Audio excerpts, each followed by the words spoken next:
Happy Halloween week. I'm pumped. You guys can see me on the YouTube. Got my shirt on. Yeah, dude. Cool shirt. Very that's much ready pretty for the badass. ween. I'm pumped. Yeah, I'm a grown man that likes Halloween. And what else? I don't drink. I don't do drugs. I like hanging out with my kids and doing fun stuff. Eating their candy. Damn, Skippy. Actually, my rule is if I'm walking them up there, you're going to give me a piece of candy, especially you got a $100,000 dollar bar or maybe a Reese's peanut butter cup. Yes, sir. There we go. So we're doing it. We're doing it. And Daddy's charging interest, kids. All the time. Well, I got to check and make sure, right, that there's none of that stuff inside of there. The evil. Yeah, here, let me check this. let me check that Reese's peanut butter. Oh. I said, Jack, what do you do for Halloween? He's like, I don't know, Dad. Man, because bike life's ruined. Kids, the bike life. I'm like, dude, you got to do something. It's like, I don't know. We're going to do something, but bike life's ruined. Like, we're going to ride around and trick-or-treat our bikes. I'm like, okay, we'll do that. I think they were going to dress up like The Purge. Oh, okay. Because that's always fun. Yeah. His mom's like, I don't know where he gets it from. I'm like, I don't know. The Purge is a pretty sweet movie, though. I've seen a few of them. I think some of you listening go, I'd probably like to do that. Yeah, how many of those have there been now? I think it's been 5. Yeah.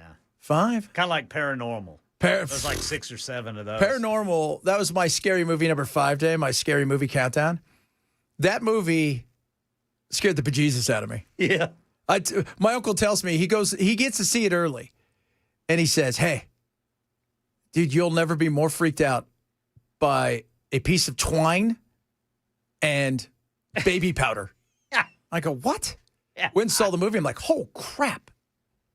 Made for $15,000 by Oren Peli.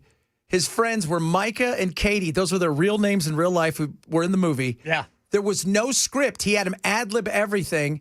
He shot it in 7 days, and then it took him a year to edit.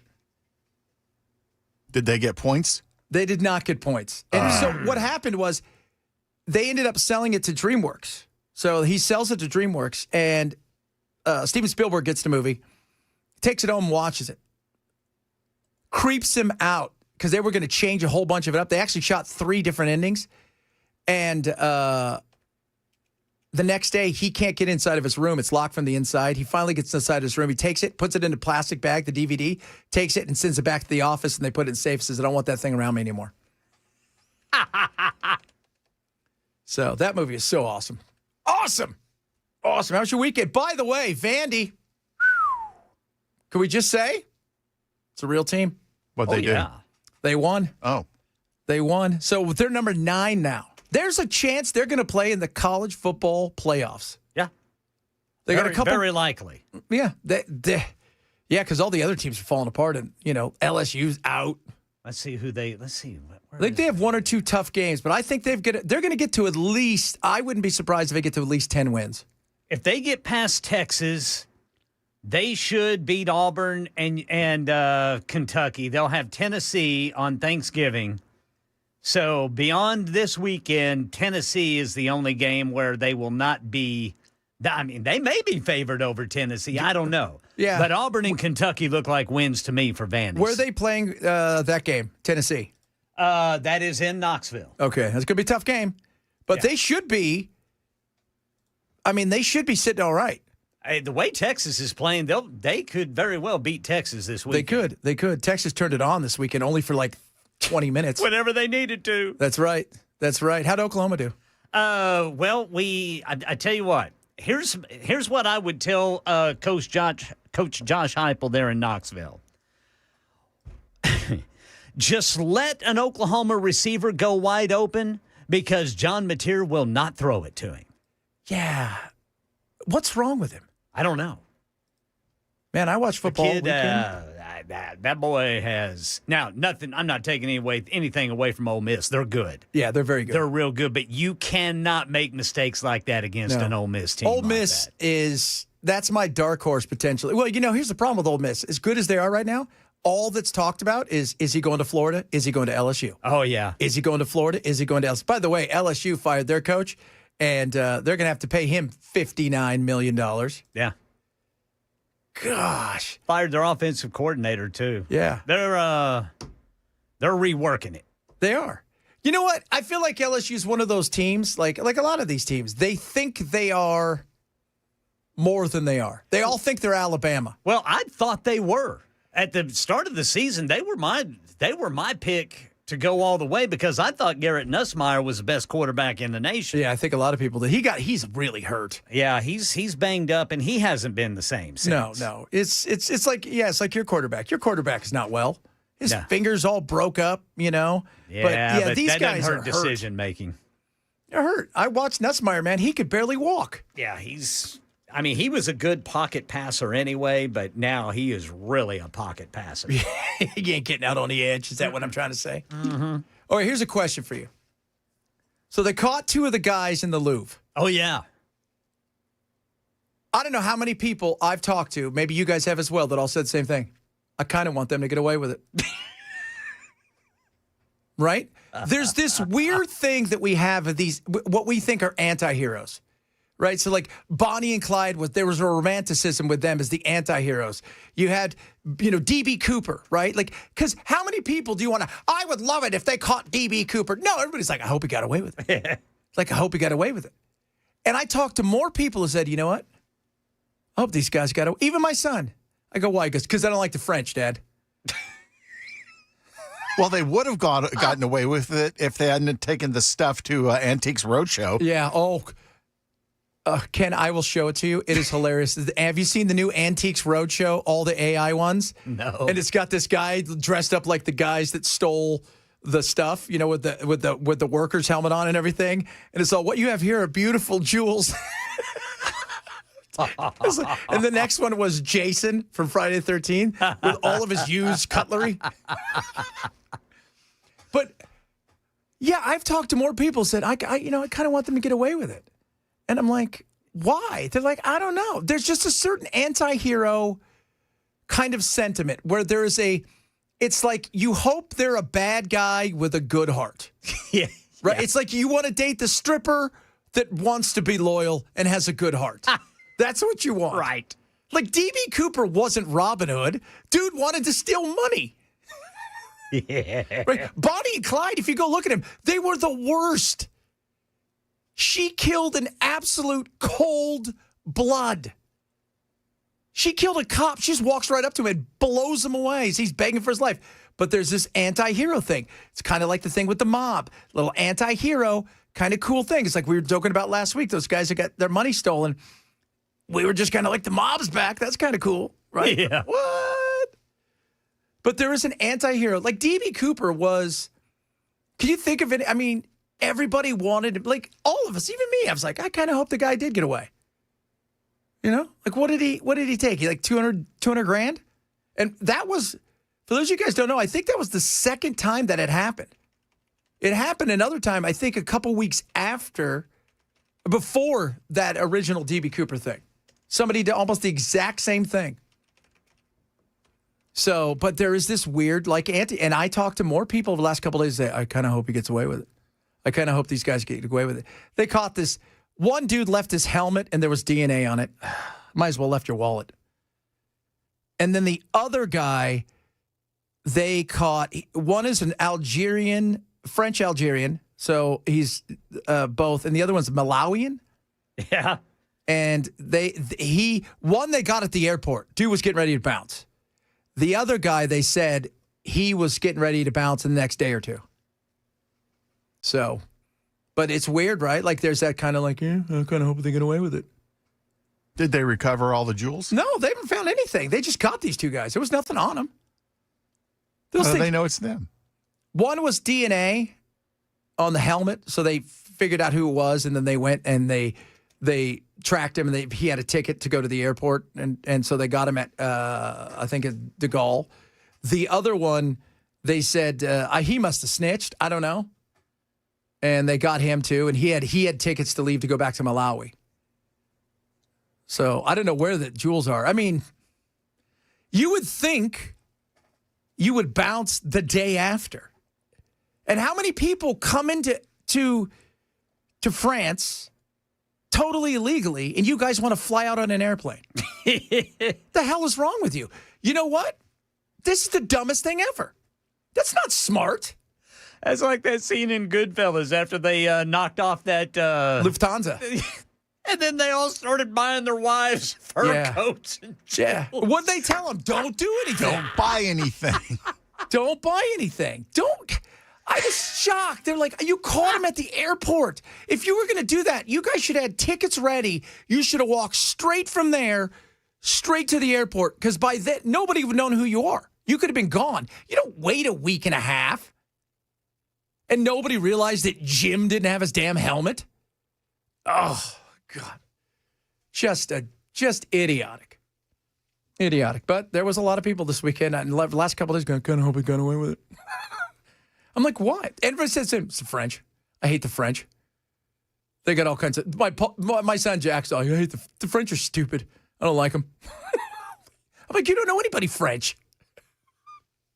He doesn't want to because he doesn't like them. He doesn't like them. No. You know, I've been to France on several occasions, and it's an interesting nation. I'm not going to lie to you. It's very neat looking at times, and at the same time, if you think they're rude, you're right. But what you find out is they're rude to everybody, including themselves. They don't like each other. When you get outside into the little village, nobody really speaks any English, but they're all very nice. But in Paris, they're crappy to everybody, including themselves. They will argue with themselves. Do they see themselves as being rude? Yes, and they're fine with it. Oh, okay. Absolutely, 100% fine with it. You don't understand. We hate ourselves.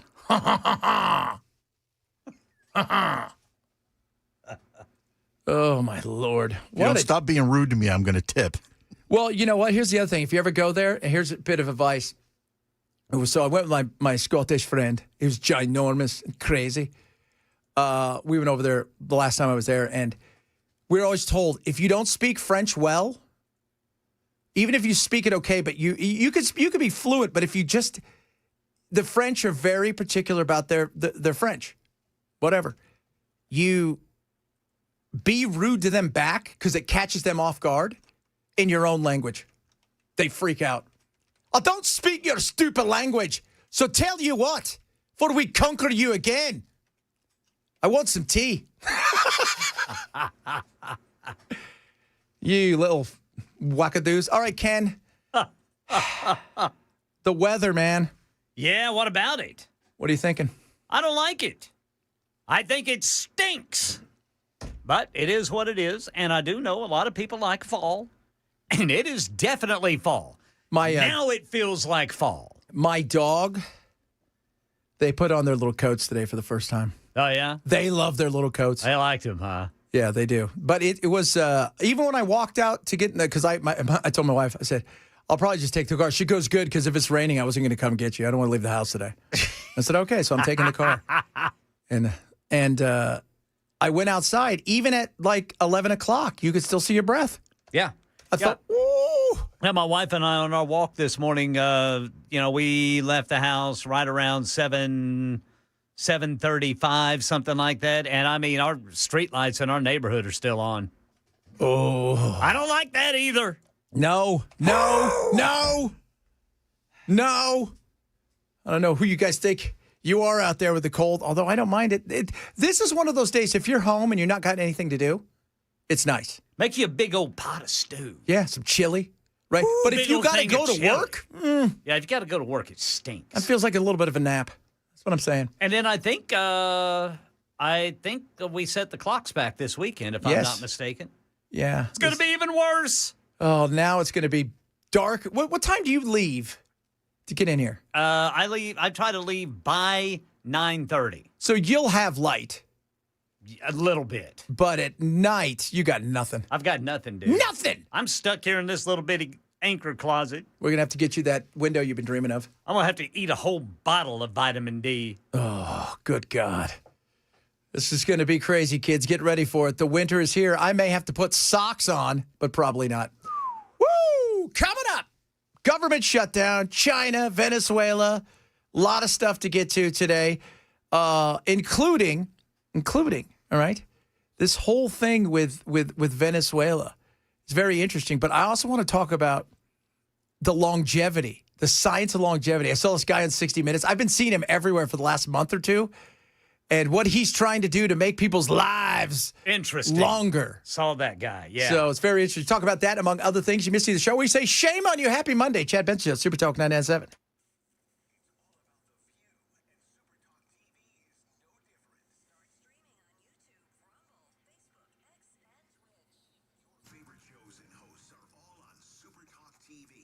All right, guys, Chapter.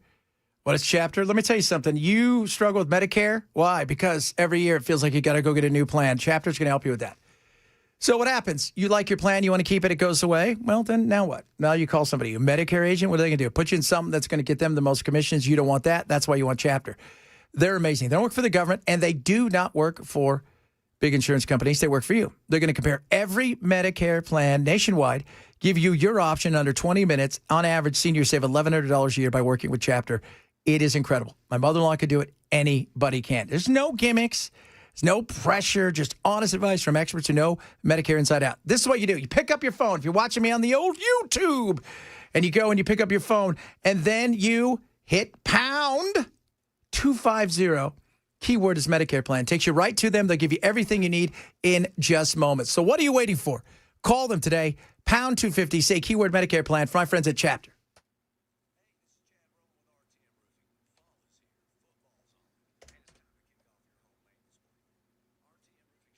Selling your home can be stressful, but it doesn't have to be. Get a guaranteed offer from Mark Spain Real Estate. There are no showings, no open houses, no stress. Work with the #1 real estate team in the U.S. and close with confidence. Go to markspain.com today.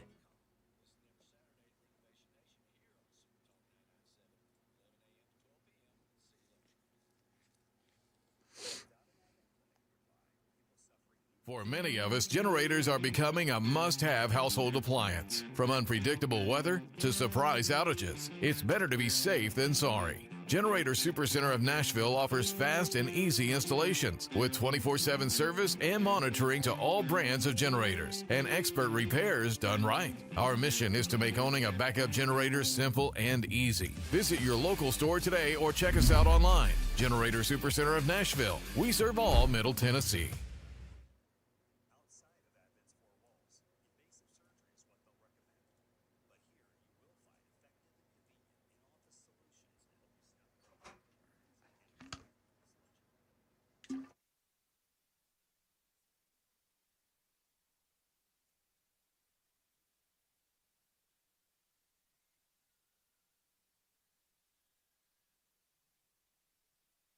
All right, guys. Busy Bee. It's the spooky season.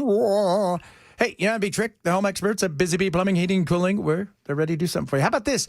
Busy Bee Beehive Club membership. You want to be a part of it? Right now is now a chance. Go out today. Get a pumpkin. So you get a pumpkin. You're like, okay, what do I need to do, Chad? Buzz the Bee. You carve Buzz the Bee. You post it. Tag them on social media. Guess what happens? Free Beehive Club membership. Now, here's something. Are you ready for your spooky skills of amazingness? Yes, indeed. Need HVAC service? Schedule your fall HVAC maintenance and get a free dryer cleaning. So the vent gets cleaned, which is what you need. It's important for your breathing. And are you ready? $229 value, absolutely free when you do that free dryer vent cleaning. On top of that, water heater. They're going to flush your water heater with any plumbing repair.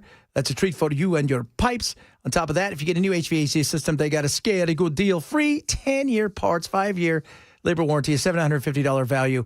So what are you waiting for? Call Busy Bee today, where service is sweet and savings are spooky good. Busy Bee Plumbing, Heating, and Cooling, 775-7833. 775-7833 or online at busybeehvac.com. Democrats under pressure from one of the nation's largest unions to end the government shutdown. We'll tell you about it at 12:30 on Super Talk 99.7 WTN. Still shut down. This government is shut down. Why, oh government, are you shut down? Why? We have over 1.4 million recipients on the program here in the state of Michigan, so there will be an influx of more people coming to our food pantry lines. That's Michigan. We have 700,000 people to get some sort of SNAP benefits. And what did we see before the show? Mr. Bell, what did they say? Nothing's There going won't out. be any as of November 1st. As of November 1st, you get nothing. And like it. This is what you voted for.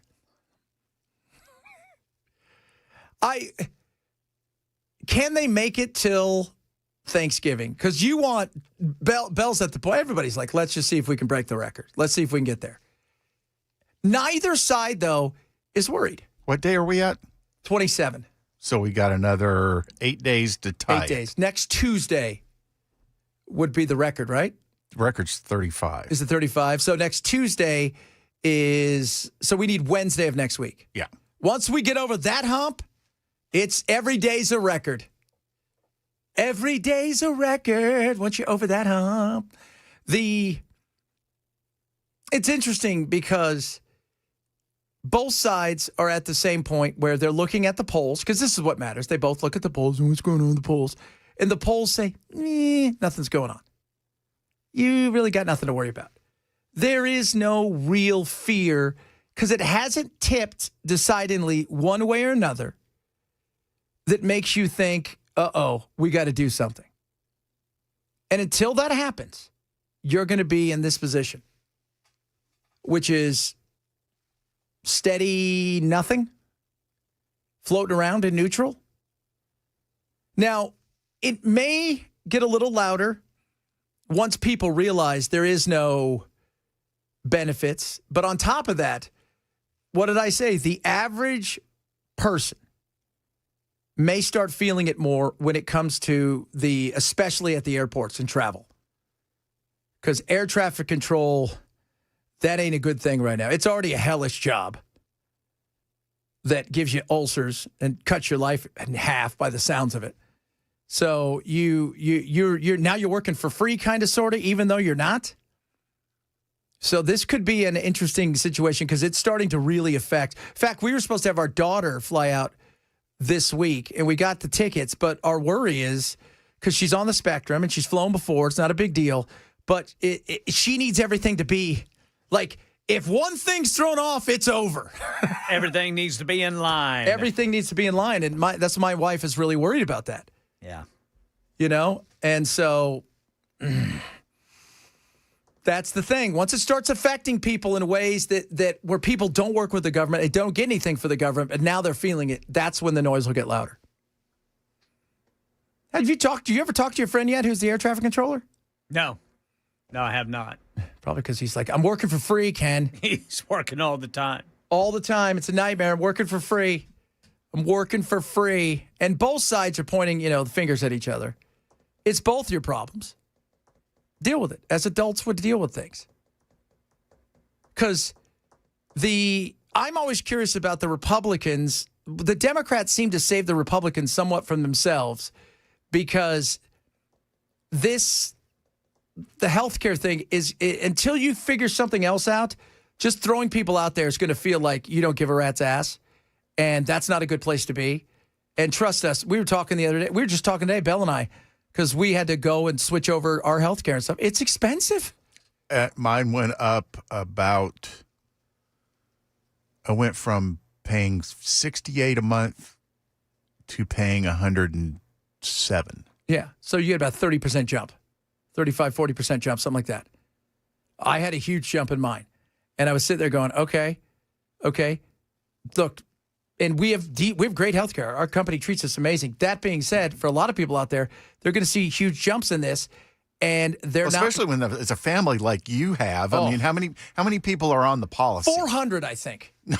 You've got the 4 people living in your house here. You've got your son, Jack. Yep. Who else? I got Finn out in Arizona, Grandma. So that's 6-7 people. Yeah, and the obvious cost goes up the more people you insure. Yeah, but it's gone up it went up exponentially, and you feel that. And I'm blessed, so that's fine, blessed. But the reality of what is going to happen to the average family who isn't going to be able to withstand that kind of huge thing. And the Democrats keep, they're in a weird position where they listen to their crazy side of their base. At the same time, they're trying to help the Republicans because it's about being reelected next year. That's what they're playing for at this point in time. And we'll see what it looks like. We will. But the cost over the next couple of weeks is people are going to be starting to get not their work ones, but the Obamacare ones, and they're going to freak out. Well, I was told Obamacare was going to fix this. It was never going to fix this. But I was told that. Yeah, well, they thought. Are you it saying was. they lied to me? Yeah, here's what they all say. If everything goes exactly the way we hope it goes, with no wiggle in it, nothing, it's perfect, it will help a little bit.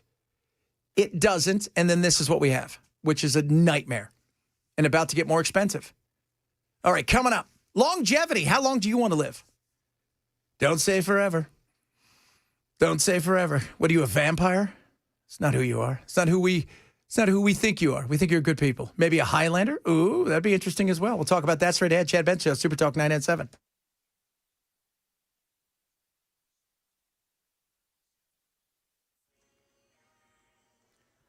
I'm Ken Weaver with your top stories. Got the full forecast in 5 minutes. And as the government shutdown drags into its 27th day, the largest union of federal workers says it's time to get agencies reopened, seen as a signal to Democrats that the shutdown has gone on long enough. The American Federation of Government Employees says both parties have made their point. Now it's time to pass a clean extension of government funding, and the larger debate can continue after the government reopens, something that the GOP has been arguing for weeks. The Department of Homeland Security says it has arrested a British journalist and political commentator for being a threat to national security. But his supporters argue the Trump administration is just stifling free speech. Here's ABC's Alex Stone. On Sunday, British journalist and political commentator Sami Hamdi was detained at San Francisco International Airport. He had been speaking in Sacramento and was heading to another event in Florida. The Department of Homeland Security says he had his visa revoked because Hamdi poses a threat to national security. Rashad Nourzeh is executive director of the Council on American Islamic Relations in Sacramento. He has been publicly speaking about the genocide in Gaza. In response, DHS says those who support terrorism will not be allowed to work or visit the U.S. Alex Stone, ABC News. After hearing a chorus of complaints from the very groups it was trying to help, GoFundMe has made major changes to its so-called nonprofit pages. Here's ABC's Jim Ryan. When the Friends of the San Bruno Public Library in California started receiving donations through GoFundMe, we weren't sure what was going on. The treasurer is Dave Dornlus. It's something that we did not set up. On its own, GoFundMe had created the page on behalf of that group, along with 1.4 million others. The Friends of the Library was told it could opt out of that program. I'm a believer in opt-in, not opt-out. That's exactly what GoFundMe will now do with its nonprofit pages. Jim Ryan, ABC News. That's the latest news. Weather's next. I'm Ken Weaver, WTN News.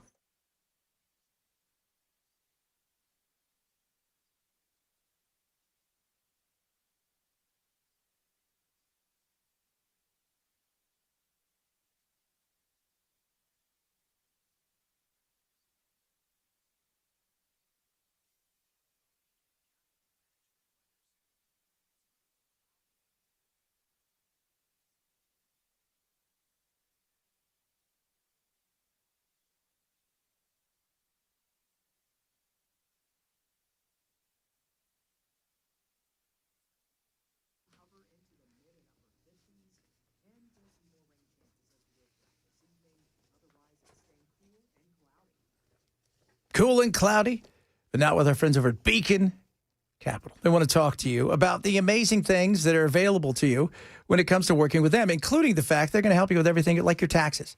Do you know that you can deduct up to $10,000 in car loan interest?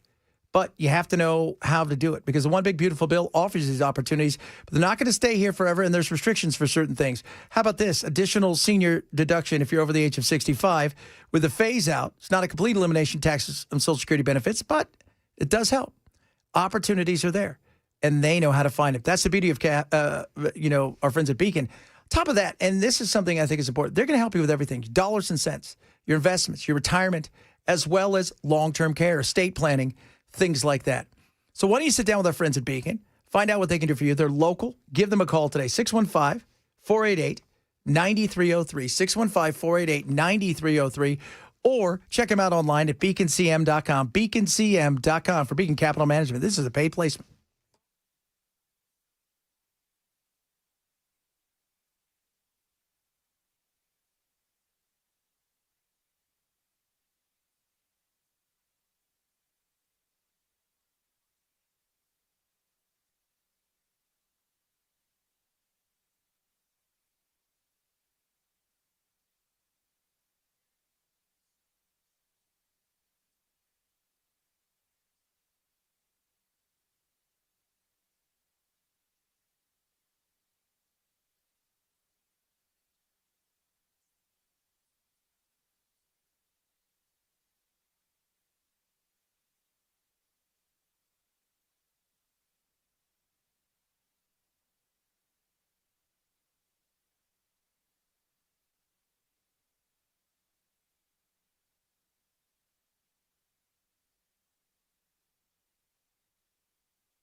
Do you want to live forever?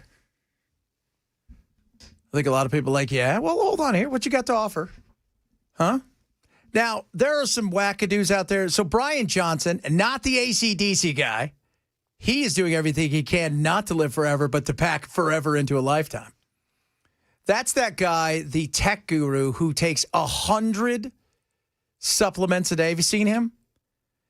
I was watching a thing. He had his 100. He takes 111 pills a day.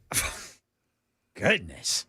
Well, he had his workout routine on. It was on Reels or TikTok. He's like, I'm gonna be whatever, live forever, whatever crap that he says, and it shows his routine. I'm up at 4:30 in the morning. Like, okay, so am I. I'm up at 2. So what? What do I do? Prize? You already lost me with 4:30 in the morning. No. So he goes, we can all do this. And I'm like, so he starts going through his routine, right? Like he's all, I drink a warm glass of water and sit in a cold pool. Then I work out for 45 minutes. Then I go into a warm sauna. Then I go into a hyperbaric chamber. Then I work out for another hour. And then it's nobody's doing that, dude, but you. You know why? I don't know why? Because you have unlimited money. Not only that, he has no life other than trying to stay alive. Yeah, it's 6. It's. I went to the comments. All of them said that, dude. You're trying to stay alive, and you're missing life. You're 6 hours a day. He works on staying alive. He's killing himself to live. Yes, he's gonna get hit by a bus, and everybody's gonna go. It's kind of ironic. I heard that song, but he's missing out on life because. And he'll go and say, I have a heart of a 22-year-old. I have the lungs of a 19-year-old. He has all this crap, and my skin is this. Dude, nobody has a hyperbaric chamber at their house. Michael Jackson. Okay, he did, but he's dead. Okay? He just wanted to sleep, and he did for a very, Chad, stop it. This guy, though, is not like that. This guy, Peter Attia, his goal is to get you to live healthier longer. At 75, both men and women fall off a cliff. At 75. At the population level, it's unmistakable what happens at the age of 75. That's what we're up against. That's what I'm thinking about in the practice is how do I create an escape velocity that gets somebody another 15 years there? So the 15 year, what he wants is, and what he's talking about, because nobody gets out alive, right? Nobody does. No, sir. But how can you, if you live to 90, how can instead of those last 10 years, 15 years, you being in a wheelchair, forgetting who you are, basically having somebody wipe your butt and feed you food, how can they get you to the point where you're enjoying your life? I mean, that's kind of what it's all about, especially as you get a little bit older. And so is your goal to minimize or essentially erase that marginal decade? The marginal decade's not going anywhere. We will all have a final decade of life. My goal is to make the marginal decade as enjoyable as possible. The way I explain it to my patients is that last 10 to 15 of your years, if you don't do anything about it, you will fall to a level of about 50% of your total capacity, cognitively, physically. Which is true. I mean, and here's something else. This is interesting. He didn't talk about it last night at 60 Minutes, but he talks about it before. One of the big things is toe strength.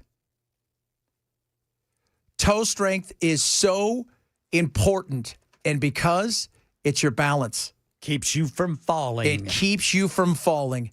Toe strength is one of the big things. And maybe the most important thing, purpose. When you have purpose in life, right? Like you look at Trump. I'll tell you this. Do you think Trump doesn't think about death? He mentions it once a week. He wonders if he's going to get into heaven. Right? Just out of nowhere, it's like, hey, what do you think of this? I don't know. Am I going to get into heaven? Yeah. That wasn't the question, but whatever. Look at Ozzy. He does his last show and I'm retired now, and then boom, dead. Purpose is so important in life. And when you have purpose, whether it's your family or no matter what it is, people that have purpose live longer. Now, there's going to be always situations where somebody, no matter how healthy you think they think they are, doctors are going to catch something. Sometimes, no matter whatever happens, somebody's going to get dementia. It happens. But purpose is so vitally important in this situation. And moving. Yes, moving. I mean, it's not...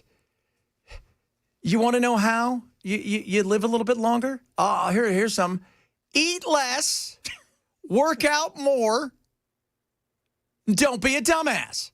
Lay off the tobacco and the alcohol. That's it. Oh, and by the way, don't strap yourself to a rocket somewhere because you think it's funny. Although hilarious for us, not as funny as you might think. It is really fascinating.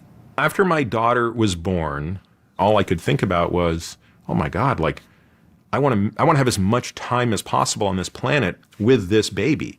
That's when he decided to become his own first patient in a new specialty, longevity medicine. Today, he considers himself neither a primary care physician nor a provider of concierge care. We could quantify how that lowers your risk of cancer or heart disease. What Dr. Attia is prescribing is a radical change in how Americans think about their own health care, driven by the patient, focused on prevention, a practice he calls Medicine 3.0. We're dying of heart disease, we're dying from stroke, cancer, dementia, type 2 diabetes.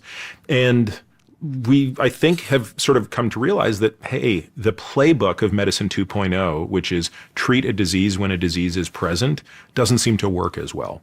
And so the first principle of Medicine 3.0 is you have to take a much longer arc on the prevention of chronic disease. That right there. People want to know, like, last week we talked about Switzerland and Denmark. They get a better result longevity-wise in life. Of most places do.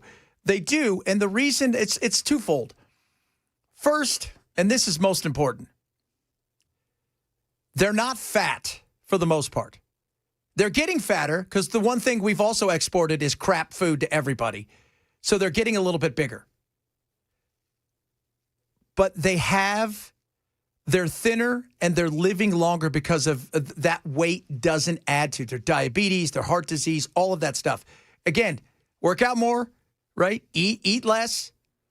Those kind of things, no tobacco and very just, everybody says, well, the Italians who live on these islands, who are 95 and they look great. You want to know what they have? No stress. They live on an island where nothing happens. They drink one thing of wine a day because they got nothing going on. And they all sit around, right, tan as can be, which is also a big helper in this. It's not hard when you think about it. It isn't. Yeah, I caught something he said, too, in that interview. He said, eat protein.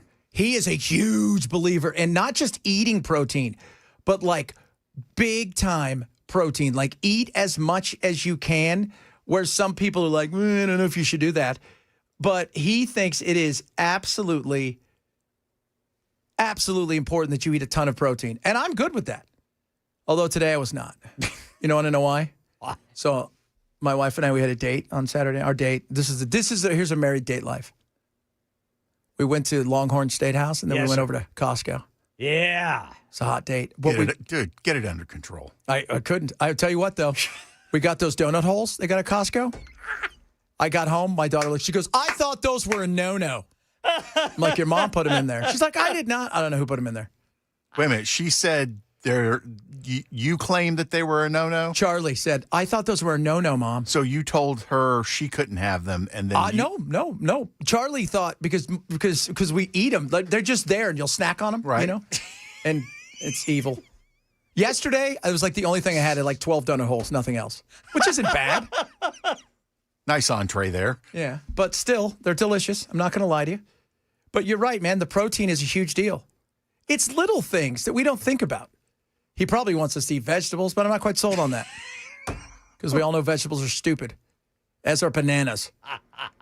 There are physicians, including a respected professor of public health we spoke to, who are skeptical that his extraordinary regimen will result in an extra decade of healthy life. When a fellow physician calls some of what you're talking about hocus pocus, people are entitled to think what they want. And just because someone is a physician doesn't mean they're even remotely equipped to evaluate the merits of exercise physiology. Remember, I went to Stanford Medical School, right? How many hours of education do you think I received on exercise? probably a few hours. 0 hours. And how many hours did I receive on nutrition? 0 hours. It was 25 years ago, so maybe things have changed, but I'm pretty sure that if you're talking to other esteemed physicians, they're in the same bucket as me. So, they might not be the ones that are best equipped to be my critics. Probably not. And he only has 75 patients, I think. But if you want to go see him, I'll let you know this. Yeah. It's between 100 and 500,000. So you go see him, and this is what happens. When you go see him, they put you through these workouts. One of them is this V thing where you got this mask on. You look like Bane, and you do all this running, and they want to measure your heart, this, that, and the other. And they do several different things for you for like 2 or 3 days, including take you on a ruck walk where they get you out in the fresh air, and you got a rucksack on. But the big thing, though, when you hear him talk over and over again, he says, the one thing we're going to do is get you where you sit down and you talk about, okay, what's your plan? And he goes, my plan is I want to live to my 90s because I want to see my grandkids, as many as I can, grow up and spend time with them. And that's a plan because there's a purpose in that. It's just fascinating when you think about it. Again, you're not going to, unlike that other guy who takes 111 pills a day. Crazy. In his 6 hours of workout in between the cold water. You know where that works? Scandinavia. Why? Because they got nothing else. You been to Scandinavia? You been to Iceland? You have, Belle. They're all beautiful, tall, and fit. Yeah, they are. They are. You don't go see you don't see a lot of super fat people in certain places. Britain's got that way because they got alcohol over the moon, and we've exported so much crap. Our junk food. Most of our fast food restaurants have chains have stores over there. Yeah, now. yeah. And in some places, they're packed out all the time. I remember the first time I went to England, there was 1 or 2 McDonald's. Then by when I lived there, Pizza Hut, McDonald's, Burger King, even though that's British, but we supersized it in America. We all kinds of stuff. It's crazy. And Japan, by the way, has got KFC, but KFC is a delicacy. So, did you know that? KFC to the Japanese? In Japan, KFC is the thing you get on Christmas, and you have to order it months ahead for your Christmas dinner. Really? Yep. Holy crap. Yeah. And I just tell everybody, the Colonel, he makes good food all the time here. So that's all you got to know. And there's plenty of it. Plenty of it, baby. Plenty of it. I just thought that was interesting. Again, it's not about living forever.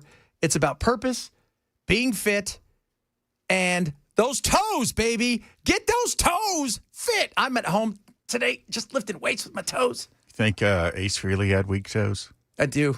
Probably. I think they all do sometimes. I think that,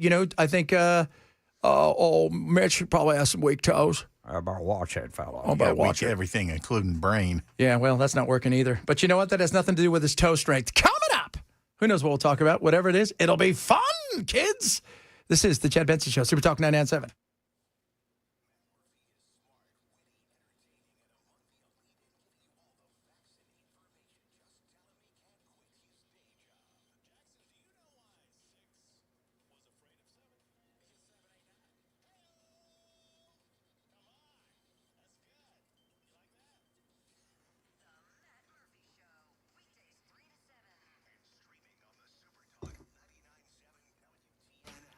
Raycon, it's their anniversary. It's a great time for you to get their earbuds, which are amazing. I wear my Raycons every day. I got a new pair coming because my kid took my other pair. So they got that going for us. I've had like 5 of them this year, and every kid takes them. Why? Because they're amazing. So the classic earbuds fit, the feel, the comfort second to none. The sound quality is awesome. 8 hours talk time, 32 hours of battery life. I can go on and on. How about this? Active noise cancellation, multi-connectivity, and fast charging. Every 10 minutes gives you 90 minutes of listening power at a price that's about half to a third of any of the premium audio brands. 20% off right now and a 30-day happiness guarantee. You're not happy, you send them back. They get them to you, your money back within literally like that. You're fine. But you know what? You're going to love them. 3 million customers love Raycon. You will as well. If you want sound quality second to none with an absolutely incredible feel and fit that you won't even know they're in your ears, it is Raycon. Go to buyraycon.com/Chad. That's buyraycon.com/Chad for the best earbuds around. Buyraycon.com/Chad.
Jamaica might be very different this time tomorrow morning with Hurricane Melissa bearing down. We got the latest coming up at 1 on Super Talk 99.7 WTN. Yeah, man. Here comes the big Melissa rolling on into the place. Got to drop a whole bunch of rain. It's not going to be airy. Yeah, they're already getting pounded by the rain. They are. And it's well, you never know. Like, because today it's a tropical storm. Tomorrow it's a hurricane. It's a Cat 5. Yeah, it's Cat 5 right now. Yeah, and the big fear is it's gonna slow down and just dump a whole bunch of copious amounts of rain. Not good on those little islands. Not good at all. It's so crazy what happens when all the rain fall down. Have you ever? I'm telling you guys, if you want to go watch white people with Jamaican accents. It's the greatest thing ever. And if you really want to be wigged out, there's always some too. There's an Asian guy with a Jamaican. He's like, I don't know what's happening, man. I feel crazy. By the way, this is why I love our audience. We're talking about Japan and all that stuff, KFC. Somebody sends us some about how many bear attacks are in Japan. I looked it up. Are you ready for this? Since April, there's been 172 bear attacks. In Japan? Yes. More than 100 people have been killed or injured. What kind of bears do they have in Japan? I don't know. Godzilla bears. Pretty. Look. I don't know. They've got some pretty big bears. So the interesting Asiatic bear, also known as the moon bear. The moon bear. Yeah, it doesn't moon you, baby. It eats you. And then the Asuri brown bear, also known as the Ezo brown bear. They're larger and found only on Japan's northernmost mainland, Hokkaido. Bear attacks in Japan have been on the rise lately because they're hungry. There's a shortage of food. And they've been venturing more and more into human areas. So this is crazy, though. Since April, so check this out. There's been 9 fatalities. Wow. In October. So the number of it's just happening. It's going on. I don't know. We need some common sense bear control.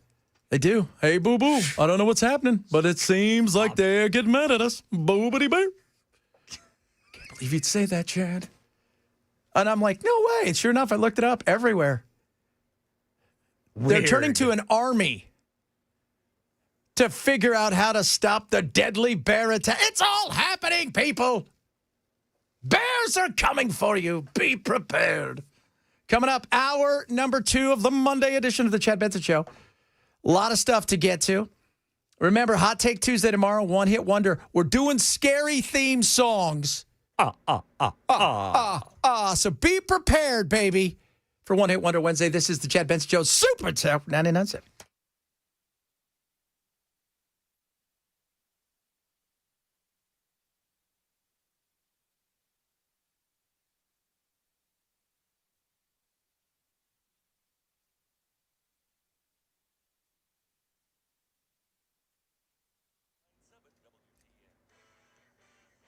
One o'clock on the dot. I'm Ken Weaver with your top stories. Got the full forecast coming up in 5 minutes. Hurricane Melissa, now a huge Cat 5 storm.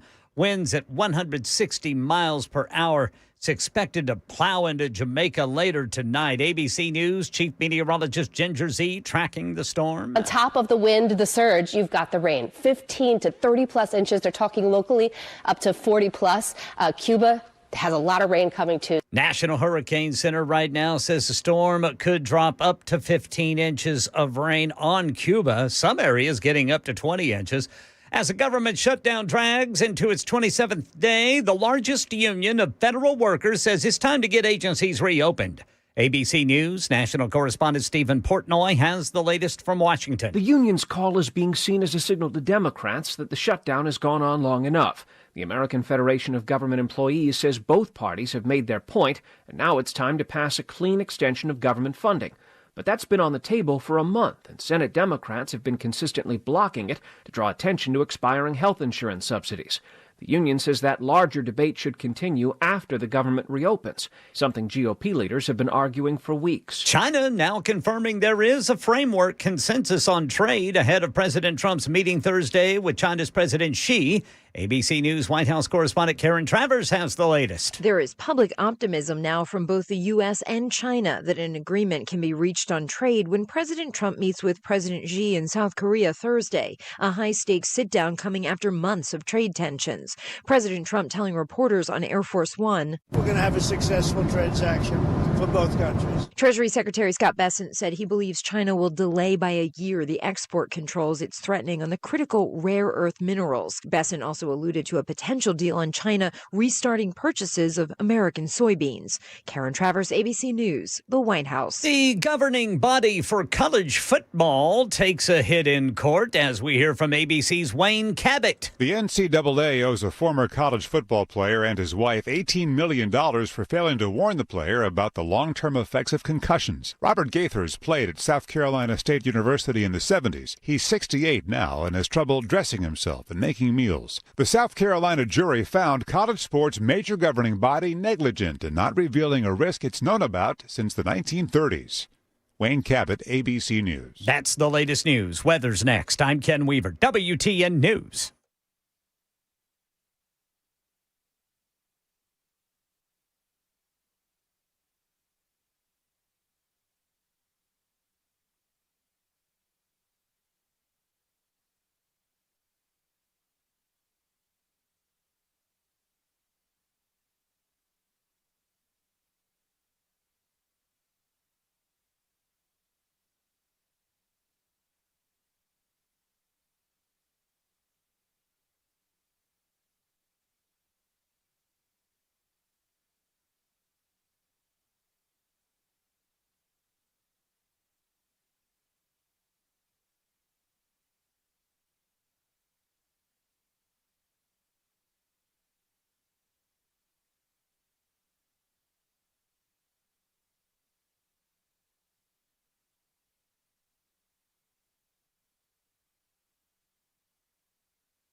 The government is shut down, but we're wide open here on this Halloween week.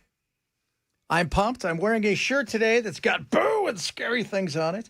Tomorrow I'll probably wear my pumpkin shirt, and then it's dress up. 3 days in a row I'm wearing a costume.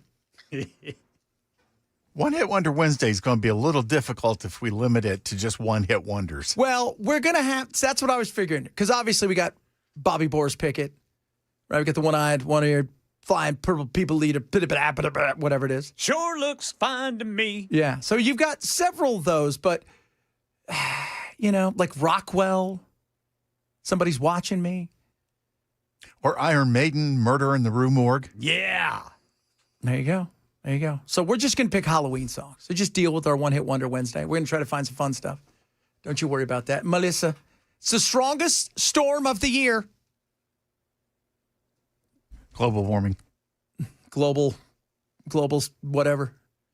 Man, it looks, angry. It does. Well, it's Melissa. I've met her. She's kind of bitch, but whatever. She's having a rough time, is what I'm saying. Her man left her, and now she's getting large, and she's heading towards the town. Oh, man, look at the size of that thing. Just realize how small you are as a human being when you see that. The size of that.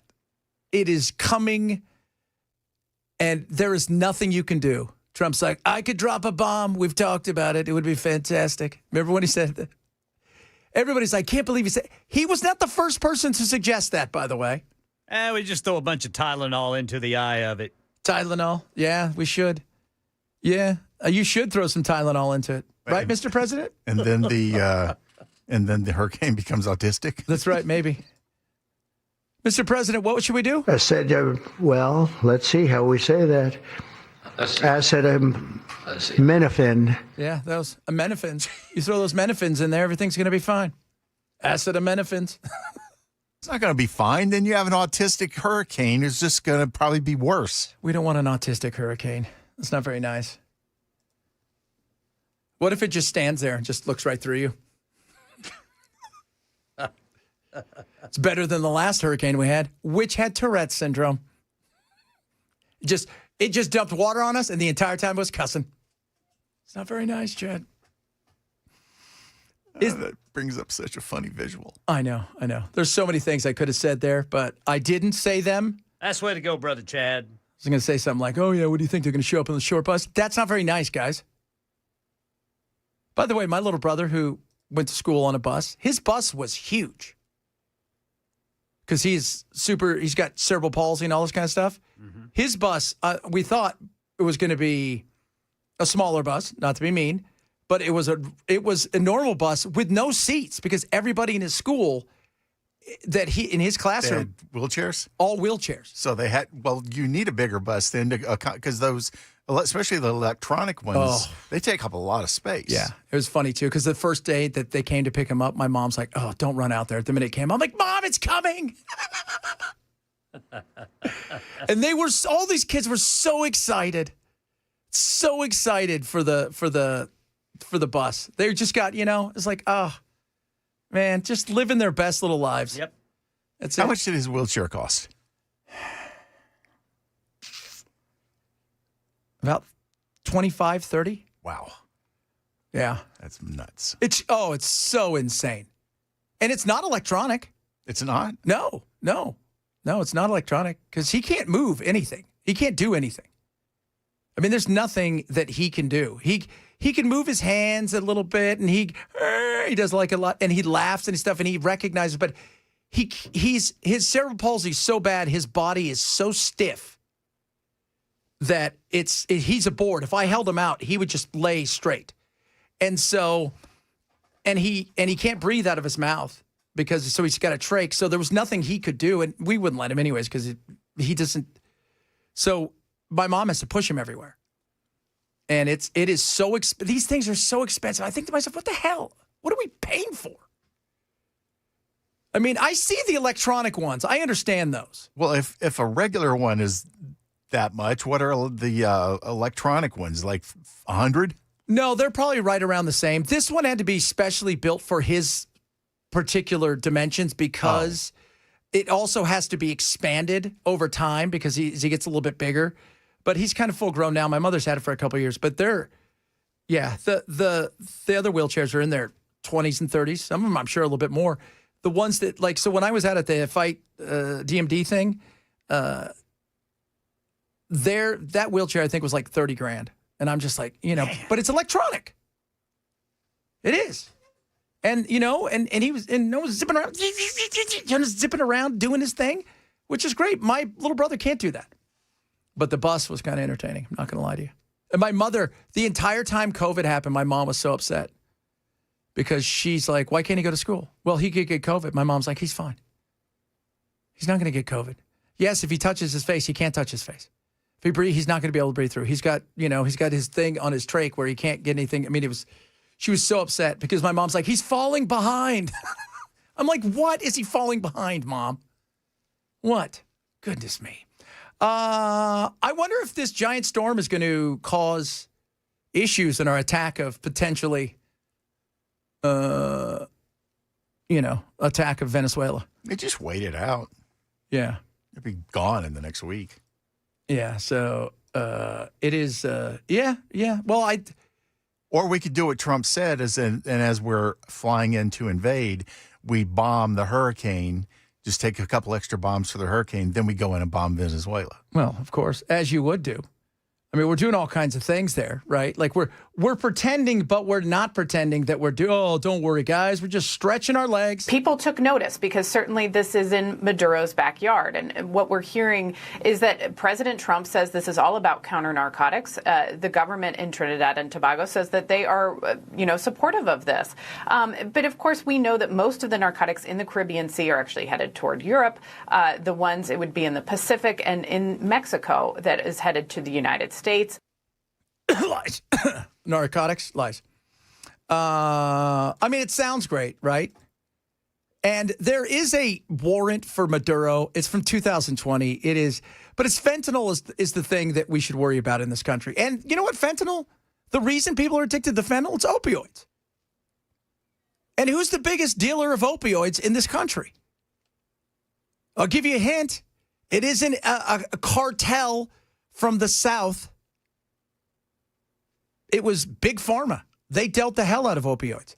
This last night was also on 60 Minutes. This is very interesting. They went to Venezuela and they had a meeting actually with Maduro planned, and Maduro bounced. Said, no, I'm not going to do it. And he bounced, which is interesting. But they talked to several people there, including this cat. We met Phil Gunson in Caracas. He's lived in Venezuela for 26 years and is a senior analyst at the International Crisis Group, a non-governmental organization. Gunson is a rarity in Venezuela, an expert willing to speak openly about the government and Maduro's odds of surviving the current crisis. The asking price is Maduro's head. I mean, he has to go. And he's still going out to events in front of big crowds. Why is he not in a bunker? I think because the crowds are the defense. That's my suspicion. Once or twice lately, he's done something quite unusual, which is to hold his events in hotels. Mm-hmm. The U.S. isn't going to kill him in a hotel, obviously. Apparently, you've never really understood the U.S. I don't think we'd have a problem killing you at a hotel if we thought we could get to you. And I think they can. I think, again, I want to be wrong. I want to think that this is an exercise, but it's not an exercise. You don't move that many people there for an exercise. And sure enough, aren't going to walk away from something that you want to take over and to run and to hold court over, because that's not going to leave you in a good situation. It's going to make it look like you back down. Gunson says even if Maduro steps aside, the transition to democracy would be bumpy at best. Maria Corina Machado, the opposition leader who recently won the Nobel Peace Prize, has been in hiding for months, but has said she has a plan. There are reports that the opposition says they have this 100-hour plan with the Trump administration for a peaceful transition. Is there any guarantee that the transition will be peaceful? There's no guarantee at all. And in fact, one of the things that worries me most is that there's been no apparent negotiation with a key element in all of this story, which is the Venezuelan armed forces. If the Venezuelan armed forces don't go along with this, and by the armed forces I really mean the high command, the people who give the orders, then there's a possibility perhaps the armed forces might split, there's a possibility they might oppose a new government coming in. And this is important when it comes to this, because he's a pain in the butt for a lot of people. So if you're looking over, South America had this huge, giant push for the last 2 decades. I mean, it's always been to the left in certain areas, but Venezuela should be, once they found was it the 1800s, early 1900s, they found oil, they became arguably the richest nation in South America. And it was boom or bust, though. So Caracas and all these places would be just everybody be driving, fur coats for the world. And then oil would fall. It's like, we're broke and we got nothing. And then it would come back. And they never bothered to have any other real industry whatsoever. So it was boom or bust. And then he came in, Maduro, after Chavez, takes it all over. We got lots of oil over there that were giant, huge basins that we essentially went over and ran. And Maduro knows that there has been upheaval in several other places, and he wants to quiet that down. Colombia being one of his neighbors, well, what do you do? Just in case you worry about, would Colombia ever get jumpy about something? Well, he says well-armed Colombian guerrilla groups that Maduro allows to operate in Venezuela might also resist a change in power. Is there a scenario that the U.S. has to put boots on the ground to keep order? I can't see a scenario in which they wouldn't have to put boots on the ground. I mean, if the U.S. is responsible, it's the kind of the Pottery Barn principle, isn't it? If you break it, you own it. You have to protect the government that you just put in power. And that means, I think, thousands of troops. But Senator Rick Scott doesn't think it will get to that point. If it all goes to hell, is the U.S. willing to put boots on the ground in Venezuela? Well, I think the American public is tired of forever wars right now, so I think it's very difficult for us to make a commitment that we're gonna do something like that. But I do believe that that internationally there would be troops that would go in if they needed to. Which is, what does that mean internationally? I'm curious. Are we going to get Trinidad's army to go in there and do something? I'm trying to figure out what does internationally mean in this situation. Here's the thing. Should we go in there? Not a fan of it. And it's, it's the Monroe Doctrine, which is you control your hemisphere. And this is the stuff that you hear a lot of people talk about, blah, blah, blah. I thought this was supposed to be, let them fight it out. Let them go to hell in a handbasket, But I know that there's big money involved here. Big dollars. It's not about the drugs. I mean, cocaine is, first of all, cocaine's kind of spendy.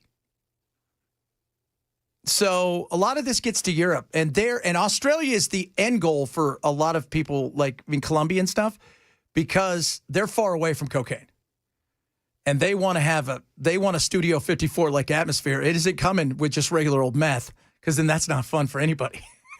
So you need some cocaine. The guy at the door won't let you in because you have no teeth. That's right. That's not fun.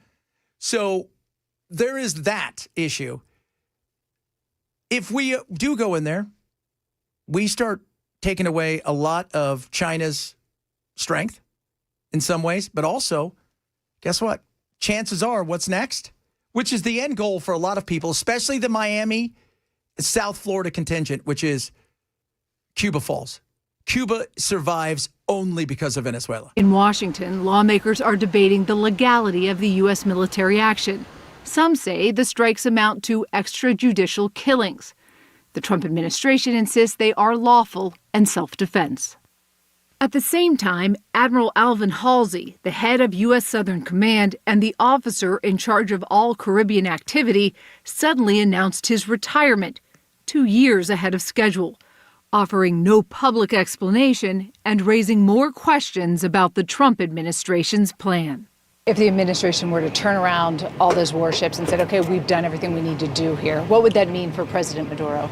It would be an enormous political triumph for Maduro because he'd be able to say forever afterwards, I stood up to the U.S., I stood up to the empire, as they call it, and the empire retreated.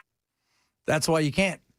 You've made this move now, and you've got closing in on 10,000 troops. That's pretty big when you think about it.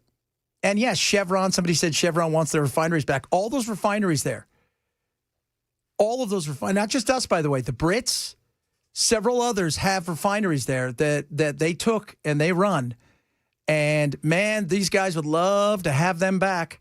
It's big money. And when people say, and Matt and I got into this the other day about this, the Iraq oil, we didn't take any of that. Well, first of all, as you said, Bell, nobody thinks that we just roll up, we just fill up trucks and take them somewhere. That doesn't happen.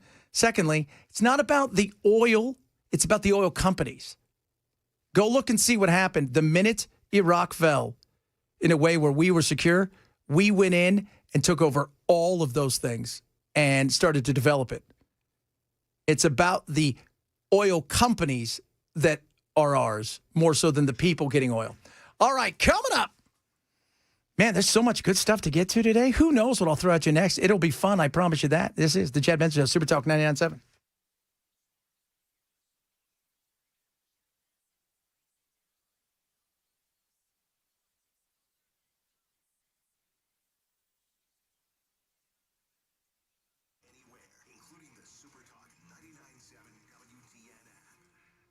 All right, Bulwark Capital wants to help you out when it comes to your investments, your retirement. It's an absolutely free Know Your Risk review. This is where they check your retirement, your strategy, your efficiency. They give you a second set of eyes and let you go from there. Give you basically, hey, let me tell you what we think this is going and kind of figure out a plan. Because a lot of people, they're into cookie cutter plans. They don't know what's going on. And with Bulwark, they're going to show you, look, to where you want to get when it comes to your retirement and your life.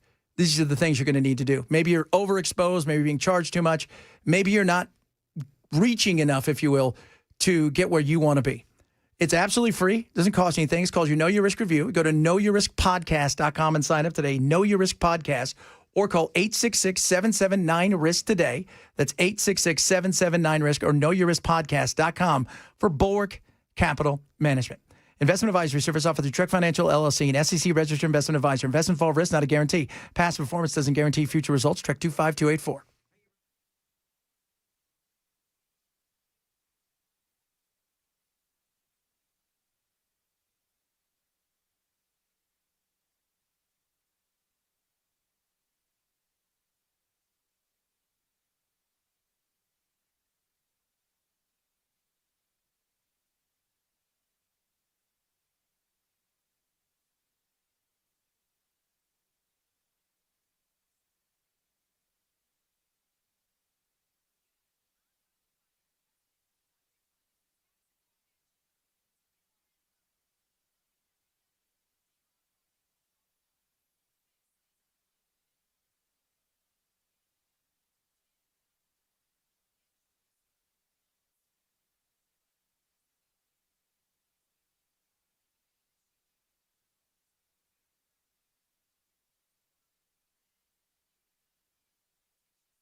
One of the nation's largest labor unions pressuring Democrats to end the government shutdown. This story and more at 1:30 on Super Talk 99.7 WTN.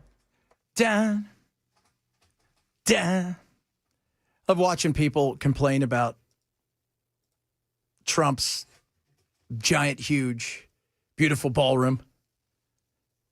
And I thought to myself, first of all, look, are the optics bad? Yeah, a $300 million ballroom right now at a time when people are feeling the sting of the cost of everything going up. He could say that's the greatest economy in the world.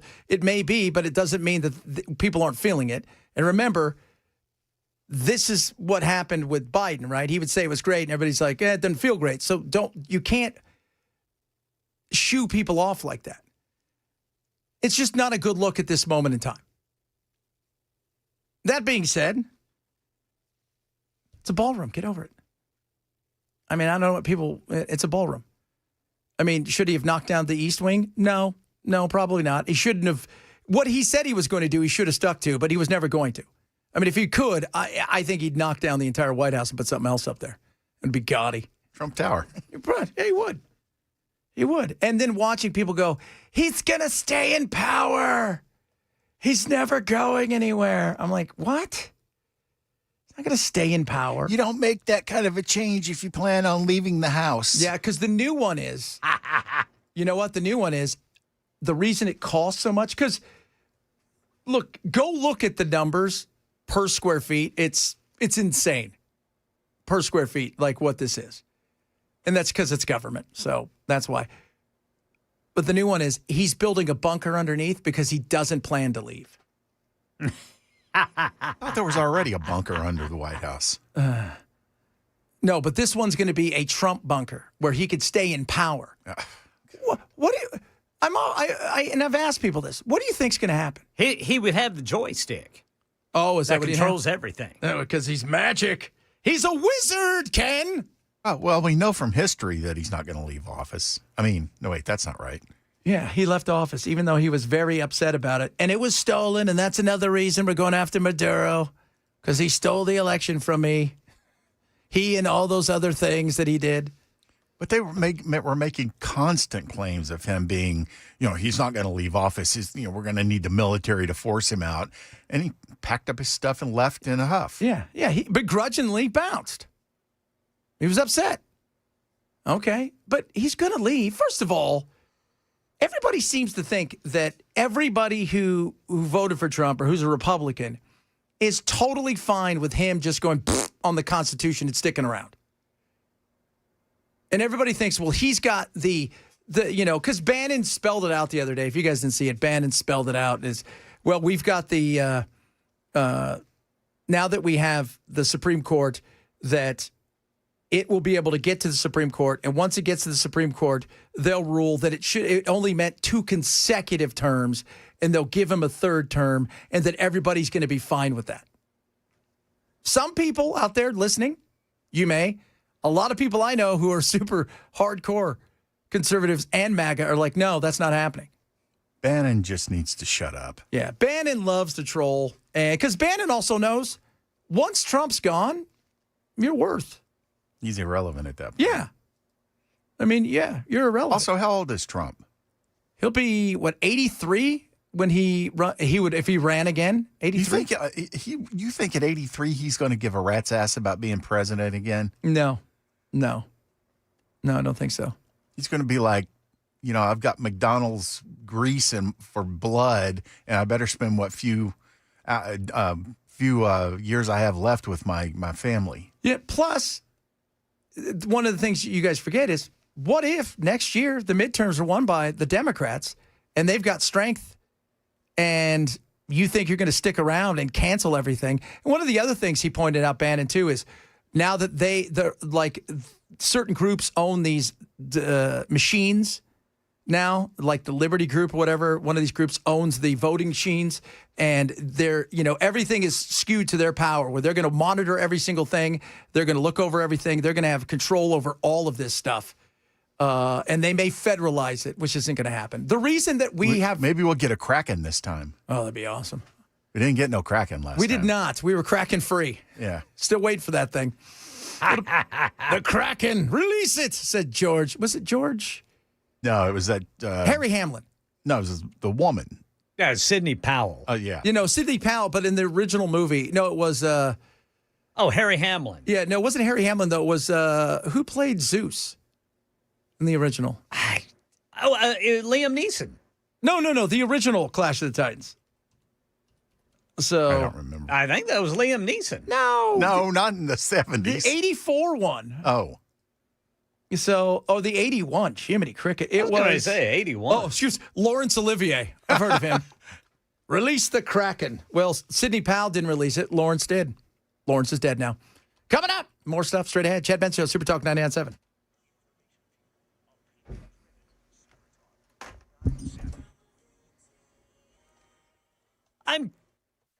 I'm Ken Weaver with your top stories. Got the full forecast coming up in 5 minutes. Hurricane Melissa, now a huge Category 5 storm with winds at 160 miles per hour.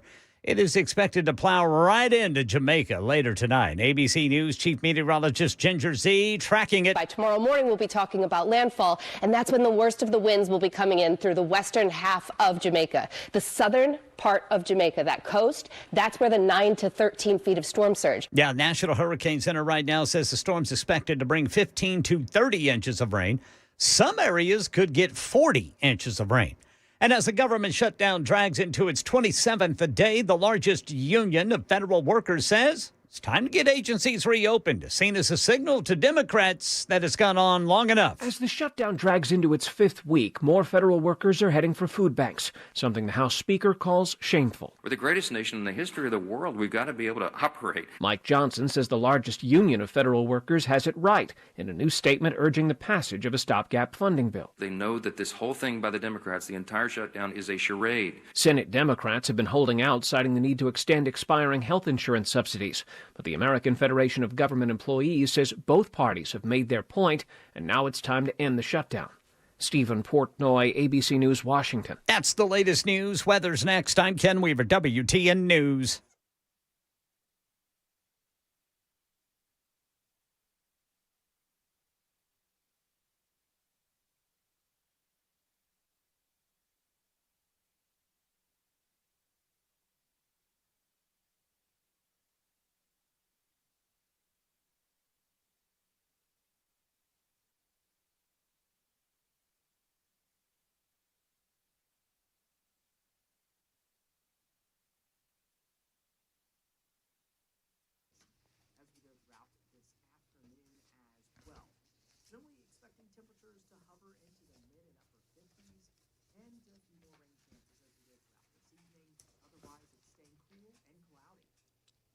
USS, United Structural Service, wants to talk to you. Why? Because you got issues, right? Or do I? See, that's just it. You don't know if you do. That's why they want to talk to you.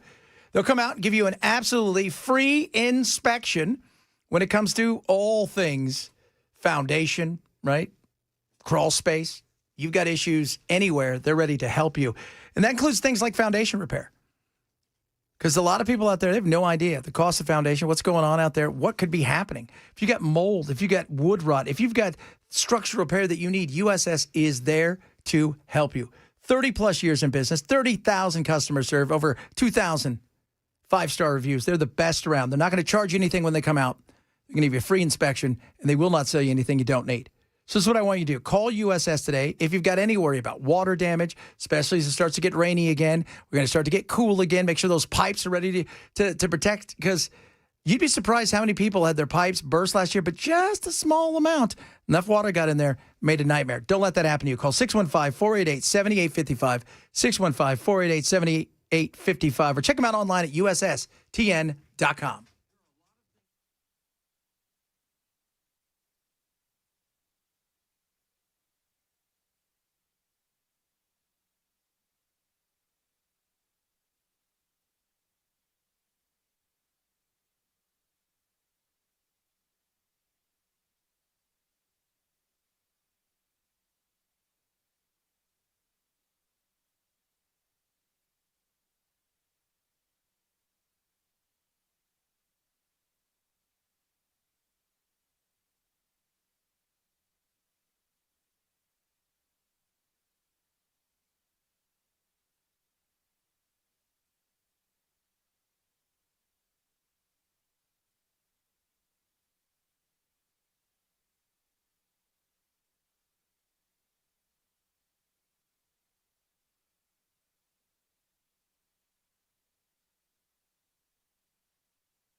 This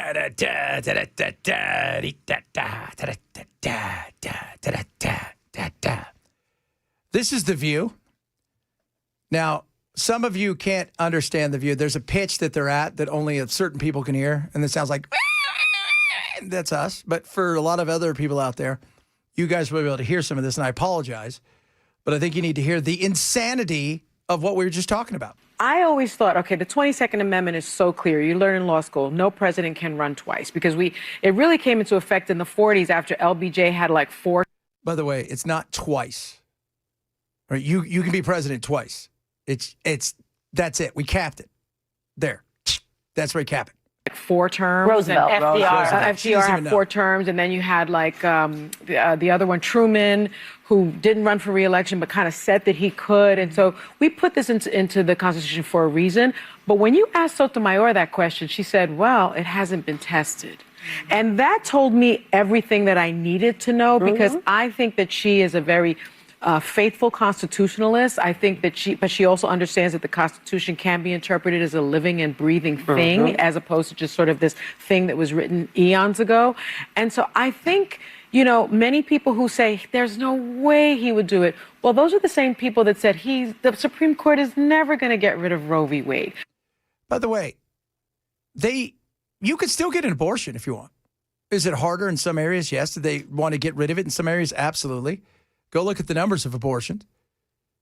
They just said, we're going to let the states handle it.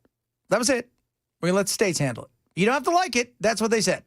Those are the people that said things like, he's never going to have these mass men disappearing people all over the country. Those are the same people that said, oh my goodness, are you kidding? He's never going to get rid of the Rose Garden. He's never going to get rid of the East Wing. He's done everything that people thought that he would never do. I actually have come to the conclusion that he is most definitely going to try to remain in power, because remember that East Wing, it's going to take a long time to build that. He is hooking up the White House because he doesn't plan on leaving it. Well, I don't think he plans on leaving it. I told y'all that years ago, that he had he was not going anywhere. He said it. He said, I want to be president for life. Yeah. I heard him say it. I watched his lips move, and I thought, he means this. Yeah. Now, would he like to be president for life? Oh, I think he would. There's no doubt about that. I don't know why. Really, after 4 years, I don't know why you want to do it any longer than that. But alas, here you are. It becomes part of who you are. I think the power is always nice. That being said, they still seem to think he's going to stay. And some people think that. And by the way, I've heard from some of you who text in and go, I'd be fine with the third. I would not. Everybody's like, you guys talk about the Constitution. Somebody just said Constitution. You can't even own a gun in Illinois. You can. All right? It's a 72-hour waiting period. You can own a gun in Illinois. You can. There's certain storage and certain laws the states put in, the cities put in. That's ordinance, but you can still own a gun. So, but this whole thought process, it's the Constitution you always talk about. Yeah, the Constitution's important. It is. Because if we're not going to follow the Constitution, then why should the government follow the Constitution that anything to do with us? So, just so we're clear, you have nothing to say about any of this. Just understand that. Okay? Republicans have pretty much given him free rein up till now. Are they going to let this happen? Are y'all going to let it happen? Just asking. No, and I don't think Republicans, you short sell Republicans as these people who don't care about the Constitution and worship Trump as a deity. That's not true. That's not real. Do some people out there worship him that way? Yeah, there's a few people out there. I'm not going to lie. I think, Bell, you've texted a few of them back and forth. He can do no wrong. Yeah, it's so annoying. But the reality is he is not going to get a third term. It isn't going to happen. It isn't. Because I know more people out there that would fight against him. And we also seem to think that somehow magically that he's just going to say, screw a third term running for it. I'm just going to stay here as king, as emperor. That also is not going to happen.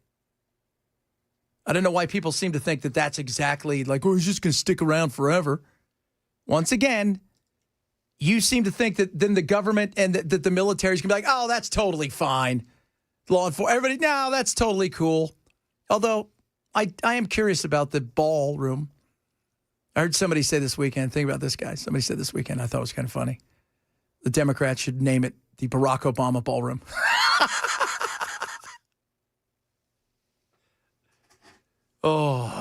And what's it going to cost to redecorate it? I don't even know what the budget they give them for redecoration is when they move in to begin with. I don't know either. I'm curious about that. Because it's a budget because they're rebuying furniture and drapes and moving stuff around and doing all kinds of things. So it's not cheap. No, it's not. It's not cheap at all. And somebody's going to, because you're not going to keep it. Even I couldn't even see, like J.D. Vance was like, is he looking? Because I don't want all this gold here.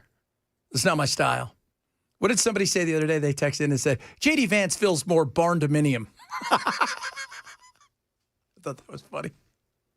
Little barn-dominium right there for J.D. Speaking of president, guess what, guys? He's thinking about running. The idea that a guy who got 960 on his SAT that still struggles to read scripts, that was always in the back of the classroom, the idea that you even throw that out is in and of itself extraordinary. Who the hell knows?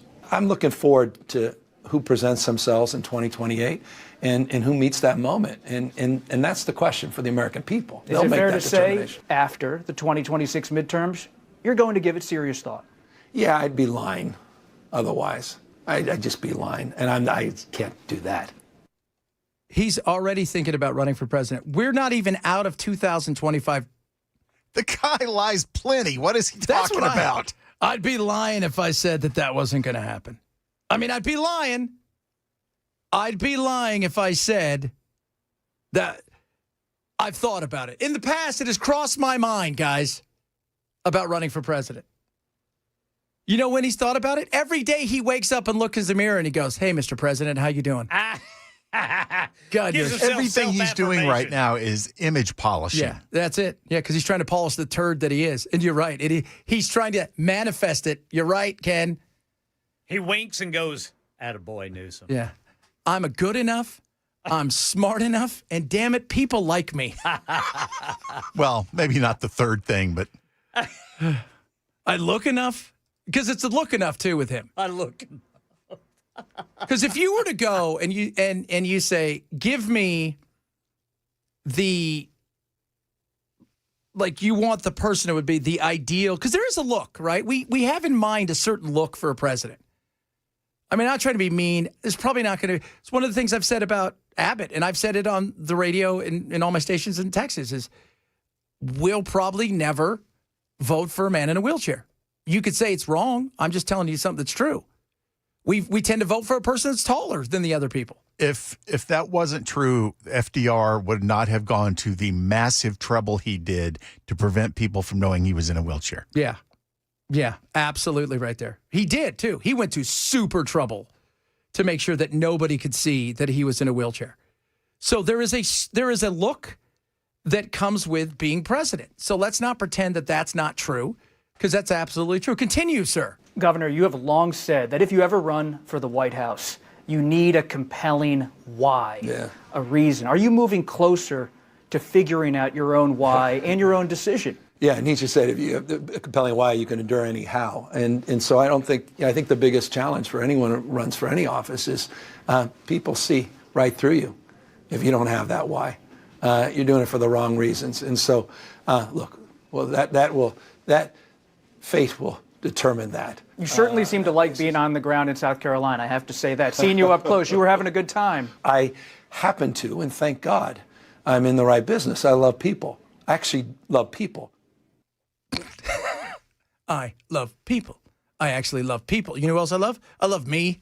I just can't help myself, man. I just love people. I love me some me. I do. I love me some me. Gotta love me some me. That is just, he wants it so bad. He could just taste it. Oh, it's his dream. It's his dream. But see, Bell was right. He's got to figure out how he polishes the turd of California. Because he's going to come in and go, you know, we're the third largest or fourth largest economy in the globe. You know what? I'm 54. I grew up in California. We were always the third or fourth largest economy. He didn't come in and do something new. And he never comes up to the mic and goes, I know we're number one in unemployment and homelessness, but let's forget that part. Yeah, let's forget all the bad. And our city's burned down. And oh, by the way, nobody's rebuilt yet because of red tape. Even, what's his name, Zoran Mandani, did you see? He's done like 50 interviews. And hey, kudos to him. He went on Fox. And he's gone places that other Democrats won't go, which, again, is a sign the guy's willing, you don't have to like him, but he's willing to put his beliefs out there. But he said, I don't think it should take. If you want to put up an ice cream store, I don't think it should be a thing where it takes you 24 different pieces of paper and filings to put it up. California's like, you're right. We need 75 more pieces. This is why it's expensive to live a place like that. The thing that Texas has is you go there, it's just nonstop building because they know people are coming and they're building. They're building for the future. Other parts of the country, not so much. It's tough to build. They make it tough to build. And so because it's tough to build, you have issues with housing. And that is, you got a ton of demand with very little supply. And because of that, the threat of even bringing new housing in there, the cost is ridiculous. And then they want to rent control. And you can't rent control kills building in a heartbeat. Just crushes it. Just because why would I, Chad Benson Incorporated Inc., Builders ASAP, super duper awesome builders, USA America, want to build somewhere where you're going to limit what I can make. It's going to cost me twice what I think it is. And then you're going to hold my rent at a certain level. So I will always lose money. So what happens? They did this in Minneapolis and St. Paul. They were excited. They're like, yay, we passed rent control. Building stopped that day. And then they're like, well, maybe, 6 months later, prices went through the roof. Why? Because now you had people, no inventory. People have needs, no inventory to fill. So they started chopping down to the point where they just essentially eliminated it without eliminating it. Because they realize if you go and you put stuff like out there and you start to regulate to the point of trying to make it where everybody's going to get a house at this level, people aren't going to build. And you need builders to build. It's that simple. You're not rolling into a place where even if you bought a piece of land in a lot of places, you want to build on it, the cost of doing it now is so ridiculous. Outside of Belly, I wonder what that would cost you if you wanted to build your bunker underneath, because it's nowhere we could be seen. Are you doing it sneaky style? Well, kind of. I mean, in my head, the budget for it's pretty big, and part of that does include bribes to the inspectors. Okay, good. That's the right way to do it. That's absolutely. Because there's some stuff I want done that they would not approve, but you grease the palm and there you go. Suddenly, I've got my underground bunker. There you go. I'm excited for him on that one. I can't wait to go. I'm sorry. Luxury underground bunker where nobody knows where it's at, because that's the kind of thing that Bell does. All right, coming up, more fun stuff. Got some of your text messages as well. Remember, tomorrow, Hot Take Tuesday. I got my hot take too. Oh, my hot take. All right. I've got it. It's been wrapped up. Bell and I were laughing about it the other day. I'm so ready for this one. And One Hit Wonder Wednesday is going to be a scary Halloween edition of it. Oh, very much so. So they may not be the one hit. We may have to step out of there, but we're going to get you just the Halloween version of One Hit Wonder Wednesday as well. If you have any ideas, send us some of those as well. This is the Chad Benson Show, Super Talk 99.7.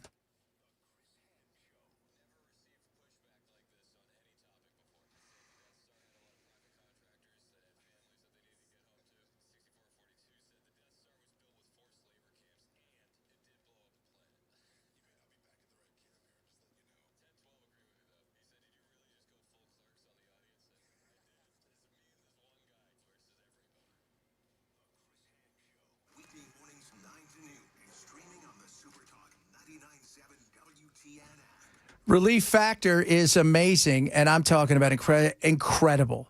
So the thing we were talking about earlier with health and being fit, one of the great things about getting fitter and staying fitter longer is lifting weights and physical activity.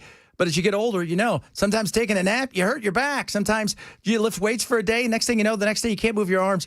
It's about recovery. Relief Factor offers you that. It focuses on the parts where there's inflammatory issues. And as you all know, man, once that pain comes, you don't want to do anything. That's not good. Let Relief Factor help. This is what I want you to do. For less than a cup of coffee a day, I swear by this stuff. I take it all the time. I'm lifting more weights. I'm doing more, thinning out. I love it. And I'm training harder than I have in a long time. And Relief Factor helps me keep going. Less than a cup of coffee a day, just $19.95, a 3-week quick start. Go to ReliefFactor.com. That's ReliefFactor.com. You can take it daily. It's non-addictive. It is so amazing what it does. And my wife swears by it as well. It is awesome. Go to ReliefFactor.com or call 1-800-4RELIEF, 800, the number 4-RELIEF for Relief Factor.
As the government shutdown drags into its 27th day, one of the nation's largest labor unions seems to be telling Democrats the shutdown's gone on long enough. We'll tell you about it coming up at 2 on Super Talk 99.7 WTN.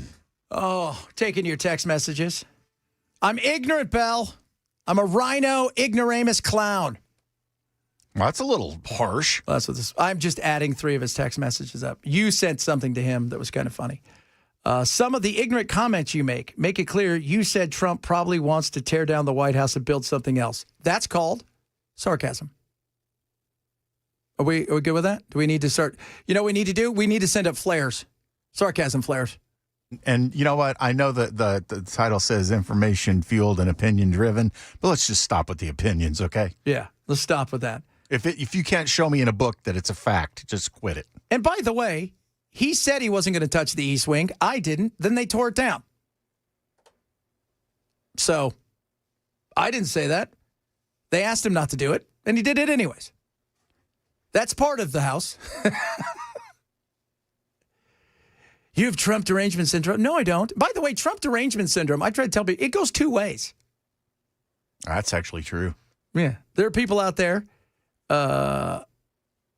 that are so sold for Trump that even, some people are texting in about one guy. I know they're kind of joking, but like he needs to outlaw Democrats.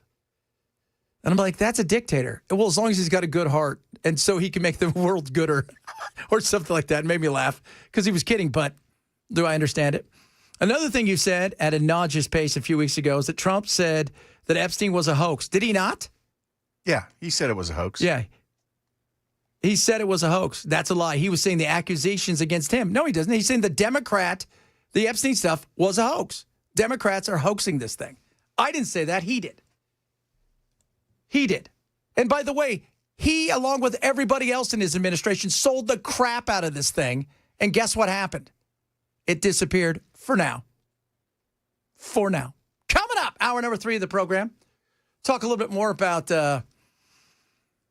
health, what you got to do to stay healthy. Also, the science of scares. Woo-hoo-hoo.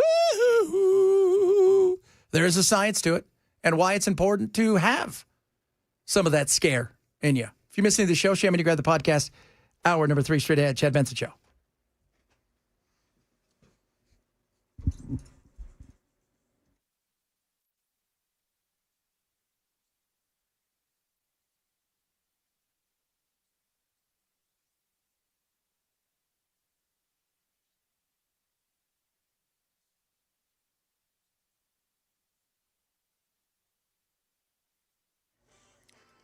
Two o'clock on the dot. I'm Ken Weaver with your top stories. Drivers, we've got stop-and-go traffic going westbound on the East Loop. It's 24 westbound between Spring Street, Ellington Parkway, exit 47A, and I-65 North. Looks like it's just volume slowing folks down. Full forecast coming up in 5 minutes. As the government shutdown drags into its 27th day, the largest union of federal workers says it's time to get agencies reopened. The union's call being seen as a signal to Democrats that the shutdown is gone on long enough. And House Speaker Mike Johnson agrees. They're doing it to appease their far-left Marxist base. That's the headline. That's why. That's why we're all in this mess. That's why the American people are suffering pain. Yeah, the union says that the larger debate should continue after the government reopens, something that GOP leaders like Johnson have been arguing for weeks. Here in Tennessee, food banks and nonprofits are bracing for increased demand. This might help. The Nashville Farmers Market SNAP program continuing operations for now, but it's facing uncertainty due to the ongoing federal shutdown, which threatens to halt SNAP benefits statewide starting Saturday. Any unused benefits from this month will remain valid and can be used in November, according to the Nashville Farmers Market. President Trump is in Asia this week. Today, he's in Japan meeting with the emperor and prime minister. Later this week, he's slated to talk to China's president about trade. We get more from ABC's Karen Travers on recent comments the White House said about a framework deal. The president said he thinks they're going to walk away with the deal. But of course, they're not showing their cards as to what exactly has led to the Treasury Secretary to say there's a framework agreement. They're letting these talks play out, and that meeting will take place in South Korea on Thursday. U.S. and China have been mired in a trade war for months. The president has threatened that a 100% tariff would get slapped on Chinese imports starting Saturday. Mediterranean mystery. Cruise crew member vanishes overboard. Search intensifies. A crew member's gone overboard from the Viking Star cruise ship in the Mediterranean, prompting an urgent search by the Italian Coast Guard. Happened this morning as the ship sailed from Crete to Sicily, with emergency crews deploying life rings and flares to mark the area. The vessel remains on scene while the search area continues to expand. Still no sign of that crew member. That's the latest news. Weather's next. I'm Ken Weaver, WTN News.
That is a thunderstruck. Bell, you just got told to F off.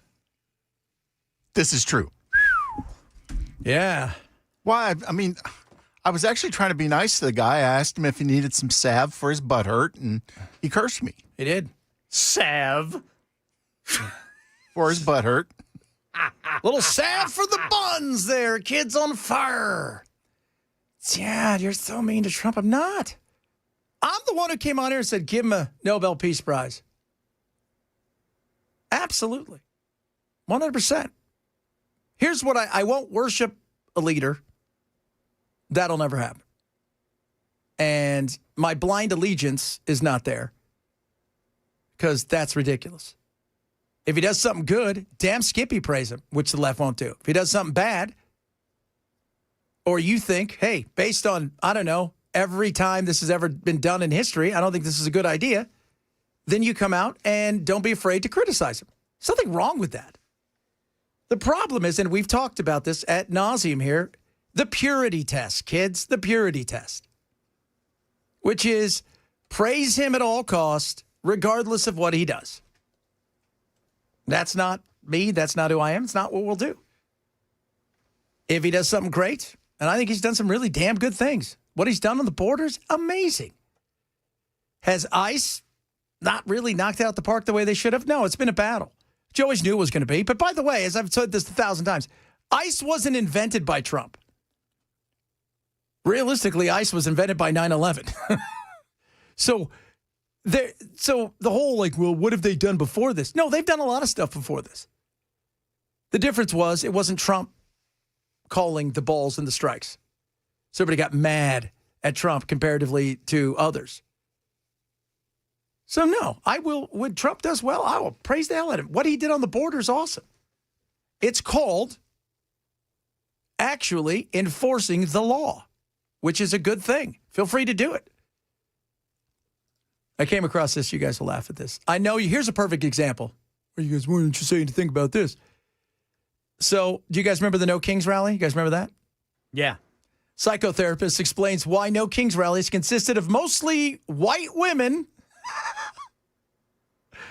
who were educated. And the reason is they're the biggest consumers of mental health. And ladies, we talk about this, between the ages of 20 and 40, they consume the most mental health. And because of that, they're the ones who will protest the most because, well, for a lack of better term, they're a little unhinged. Not all white women. Not all. They said it seemed like just a giant venting session. Just big group therapy. So people get stuff off their chest and feel better in the moment, but it doesn't necessarily bring about any positive change. No, it doesn't. He also went on to say that a lot of these people are unhappy with their own lives. They've got anxiety. They've got anger. They project it onto others, partly why they're seeing this go on. I talked to remember the first, what was the first rally against Trump in 2016? The Women's March, where they all wore the hats, the vagina hats. I say vagina. And we talked to a psychotherapist who actually was a left-leaning psychotherapist, and she was 100% honest. She goes, when conservatives come in, they have an issue, they want to fix it, and then they want to move on. Democrats have an issue she goes, if it wasn't for Democrats, I wouldn't have a practice. They're the ones who keep me in business. Not all Democrats, just like not all conservatives, but you guys get where I'm going with this. It's emotion. It's all based in emotion. So much of it is. Speaking of emotion, here's a man with plenty of it. Is this Mr. Johnson? They're doing it to appease their far-left Marxist base. That's the headline. That's why. That's why we're all in this mess. That's why the American people are suffering pain. They're still not opened, although, as Ken's pointed out, the big unions are starting to come forward now and says, it's time you guys get in there. It's time you get in there, and it's time you guys, to the Democrats, that you start pushing forward and getting this thing handled. Which I don't, again, do I think it's going to happen anytime soon? I don't. Next Tuesday, they tie the record, if I'm correct, Bell. And next Wednesday is the breaking of the record for the longest shutdown in history. So that's where we are. And I think barring something crazy, I don't see why we wouldn't get to that. I would like to think we're going to get through this thing much faster, but I just don't see. Nobody's getting fully blamed for it. And that's what it's going to take. It's going to take that fully 100%. It is absolutely your fault. And you guys are going to pay the price for it. And right now, nobody's feeling like they're paying the price. They're like, it could happen. It might happen. It might not happen. It could be our fault. It could be their fault. And it's not landing on Trump. This is Democrats and Republicans. And Republicans have a bit of an upper hand. But it's not enough that, like I say, to tilt either way.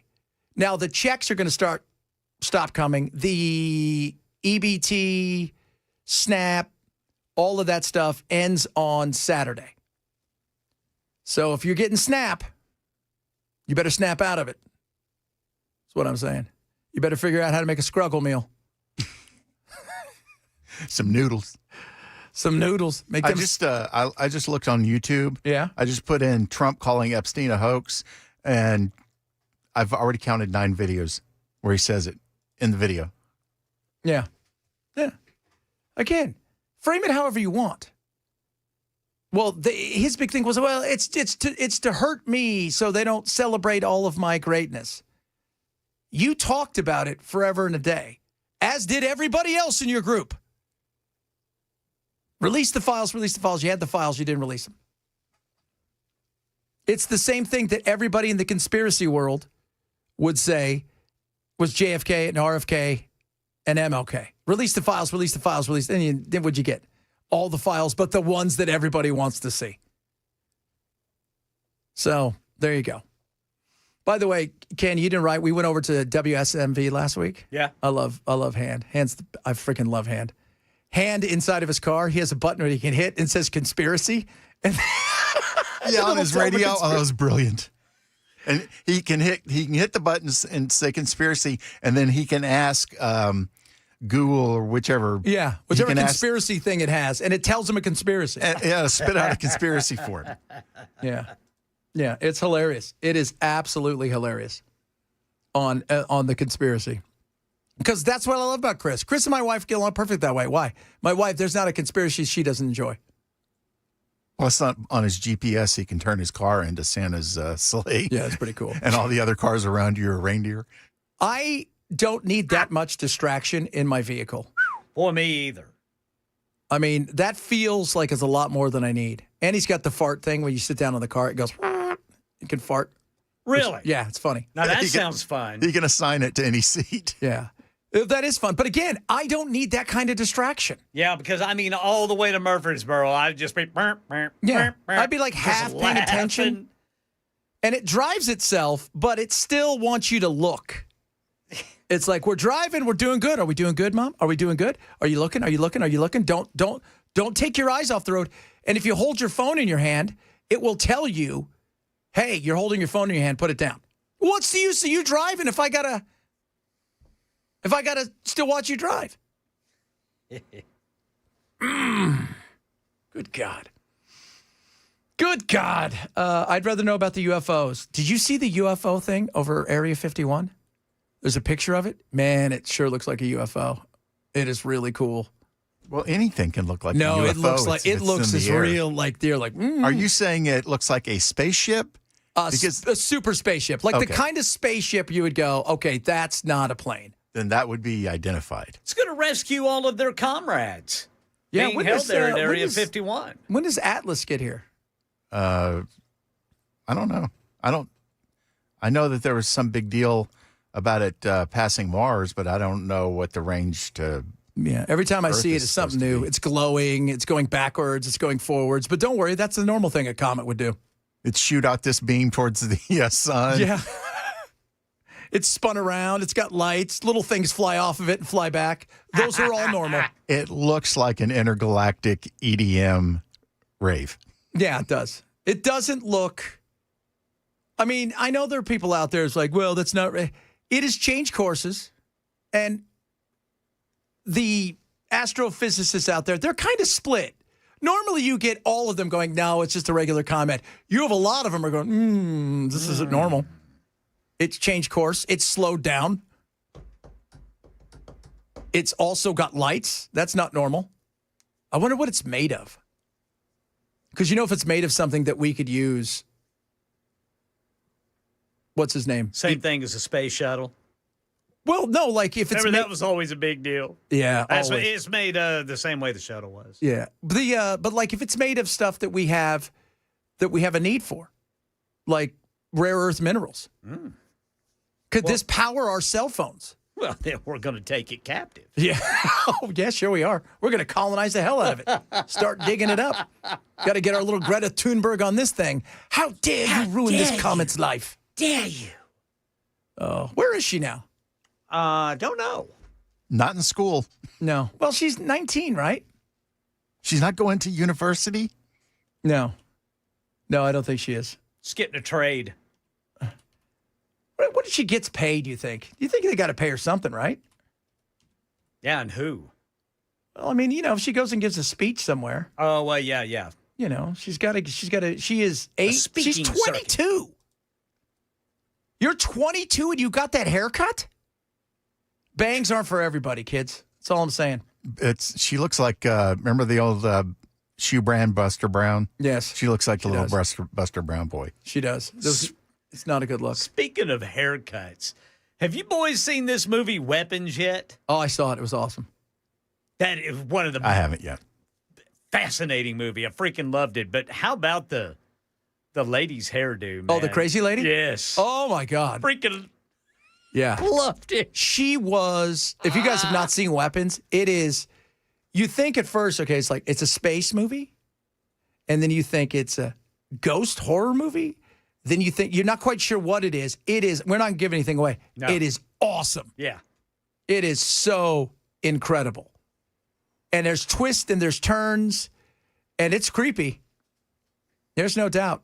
And it's the same actress who played Kevin Costner's character's wife in Field of Dreams. Yes. She's really good. Yeah, she is really good. She is really good. That movie was great. If you guys haven't seen that. Y'all were talking about Thunberg's hairdo, and it just made me think of that. Yeah, because that lady's hair was just she was so weird. She was so weird in that movie. The whole movie was just a trip. Yeah. I love horror movies, so I've been watching a ton of them over the last couple of days. Have any bad dreams yet, Brother Chad? No, you know what's weird? I don't. Good. I don't have bad dreams. I never have. I don't scare. I like scares, and there was during COVID, they did a study. People who enjoy being frightened, people who enjoy horror movies and stuff like that, they fared better. Yeah, because it was just kind of neat. As horrible as it was a nice, scary thing for them. Well, yeah, it's like we expected this, right? Like I expected something like this. Not really, but kind of, sort of. Coming up, talk a little bit about Venezuela. Also, we have the science of scares, which I think is rather interesting. We'll do a little bit of that as well. Yeah, you can see me dressed up here. I'm going to be dressed up Wednesday, Thursday, Friday. Different creepy costume every day. I love Halloween. We're going to have some fun with that. We also have One Hit Wonder Wednesday. This is going to be a Halloween-based, scary one. We're doing our best to find... We can find a couple, but can we find 3 of them? And then tomorrow, Hot Take Tuesday. I got a hot take for y'all. That I think already got it. You already got a hot take. I have had my hot take for a few days, and it's pretty hot, isn't it, Bill? I forgot what it was. Oh, my God. All the drugs, man, not helping. All of them. If you're missing the show, shame, grab the podcast. Chad Benson Show, Super Talk 99.7.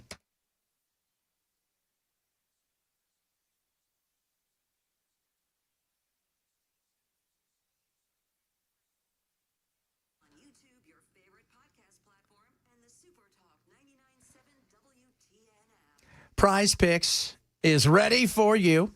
Prize Picks is amazing. So how do you play a Prize Picks? Simple and easy. You download the app, use my code CHAD. You can get $50 instantly in lineups the minute you play your first $5 lineup. And a lineup is 2 or more players based on their projected stats. So it could be home runs, it could be strikeouts, it could be touchdowns, passing yards, receiving yards, et cetera, et cetera. You're picking more or less based on them. You already know the game.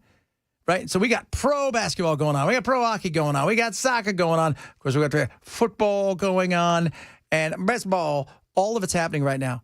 And you know the sports. So why not take advantage of it?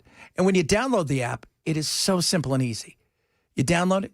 Takes less than 60 seconds. Use my code CHAD. The minute you do, and you play your first $5 lineup, whatever that is, and you can go hybrid. You can go football to baseball as part of your lineups. It's that simple. You're going to get $50 immediately, win or lose, on your first $5 lineup. That's it. $50 instantly in lineups right into your account. So what are you waiting for? Download the app today. Use my code CHAD to get those $50 in lineups instantly into your account. Prize Picks. It's good to be right. Must be 21 in Tennessee. Gambling problem? Call 1-800-889-9789.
Police have a possible suspect surrounded following a double homicide at a workplace in Tennessee this morning. We'll tell you about this coming up at 2:30 on Super Talk 99.7 WTN. Yikes. It's not good. It's not good at all. Speaking of not good, Venezuela, we could be coming for you, but that's after Melissa moves through, because Melissa, she's not feeling well. People took notice because certainly this is in Maduro's backyard. And what we're hearing is that President Trump says this is all about counter-narcotics. The government in Trinidad and Tobago says that they are, supportive of this. But of course, we know that most of the narcotics in the Caribbean Sea are actually headed toward Europe. The ones it would be in the Pacific and in Mexico that is headed to the United States. And that's the big one, which is fentanyl. And I still like to hear more people bring up the fact that we have a consumption problem in this country.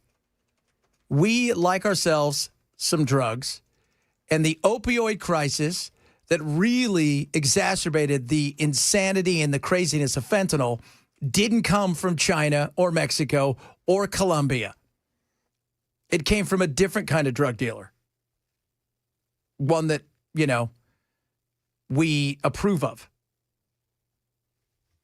And that is something that's real. We need to pay attention to that. So, yeah, I mean, we're going to move Maduro out at some point in time, even though he's offered everything. He's offered every single thing to us. You want the oil, you can have the oil. You want rare earth minerals, you can have them. It's not enough. I think it was Senator Scott in Florida said if I was him, I'd be on a plane to, Russia or China as fast as I can. No, we're going to go in there. The question becomes, who do we put in there? We've got that lady. She won, I think her group won 70% of the votes, and yet he wouldn't leave.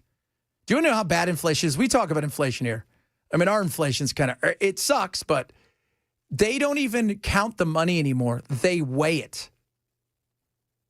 So you bring money in for whatever, a piece of chicken or toilet paper or whatever, and it costs so much. People are carrying around bags of money, and they put it down, and they put it on machines because it's easier to weigh it, which is crazy. That's how bad their inflation is. And it's all because of failed policies.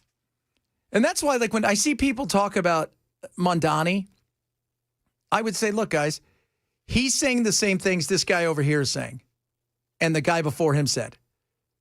And if that's what you want, knock yourself out. Now, New York, the reason people are paying attention, because it's New York City. Because you have a lot of people that are looking at this as, here's this the revolution, socialism. It works in New York, kind of, sort of, but not really. The fact is most of the people sitting on the city council, they don't want Mondani at all. And they recognize that his stuff is wacky, but they also realize they can put an end to a lot of his stuff that'll never be there. And maybe they try a few things. And then when it falters, they can go, oh, look, it failed. That's it. If you want to try it, this is it. Because especially from the young, you hear it all the time. True socialism was never tried. True communism was never tried. True socialism was tried in Sweden, and they realized this doesn't work. This can't work. The means of production cannot be owned by the government with their trickle-down policies. It fails tremendously with the safety net that you give out. And that's what happened in a place like Venezuela. On top of that, Venezuela really only has oil, which is pretty cool, but they never developed other industries. And because of that, they were always in a tough spot. It was sink or swim. I mean, everybody was enjoying life when, oil's over that $65 a barrel kind of thing. And when it drops down underneath that and it costs more to get it out of the ground than it does to, and send it off, people don't need it. Then what are you doing? You're losing money every time. That's when inflation comes. That's when things struggle. And God only knows what he's done with all this money, Maduro. All I know is every time I see him, he's got a sash on, like he's won something. Look at me. I've got a sash on. Coming up. He may have. Well, he's going to win the, oh, my God, they just blew up the Palace Award. Where did our airport go? Why don't we have any bases left? You're not getting out of here. He says he's got 100,000 people. Settle down. How many do you really have? Because you're like handing people sticks and telling them, hey, these guys may be coming through here. Little brown bag rations of zoo animals. Yeah, you got nothing going on. This is going to be ugly. So you should run for it, but it ain't about drugs. All right, coming up, the science of fear. Talk about that, among other things. Straight ahead, Chad Bench, Super Talk 99.7.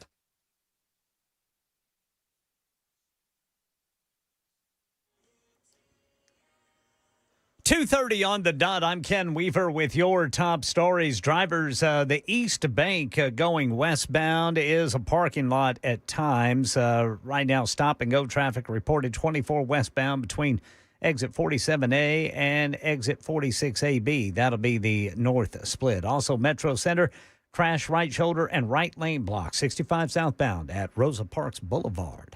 Right now in Tennessee, about 175 miles southeast of Nashville in Bradley County, police investigating a double homicide. Happened at Barku Plastics in Cleveland this morning. Officers responded to a report of gunfire, and they found 2 employees dead at the scene. A suspect fled, but was later located outside the city limits there in Bradley County. The sheriff's SWAT team is assisting, and the investigation ongoing. And as the government shutdown drags into its 27th day, National Institutes of Health Program Director Jenna Norton tells what she's been doing with her time. I've been trying to use that time to work with some of my colleagues to make sure that we're, giving back to folks who aren't able to afford their day-to-day necessities. So today, the largest union of federal workers says it's time to get agencies reopened, seen as a possible signal to Democrats that the shutdown has gone on long enough. And the Department of Homeland Security says it has arrested a British journalist and political commentator for being a threat to national security. But its supporters argue the Trump administration is just stifling free speech. Here's ABC's Alex Stone in California. On Sunday, British journalist and political commentator Sami Hamdi was detained at San Francisco International Airport. He had been speaking in Sacramento and was heading to another event in Florida. The Department of Homeland Security says he had his visa revoked because Hamdi poses a threat to national security. Rashad Nourzeh is executive director of the Council on American Islamic Relations in Sacramento. He has been publicly speaking about the genocide in Gaza. In response, DHS says those who support terrorism will not be allowed to work or visit the U.S. Alex Stone, ABC News. That's the latest news. Weather's next. I'm Ken Weaver, WTN News.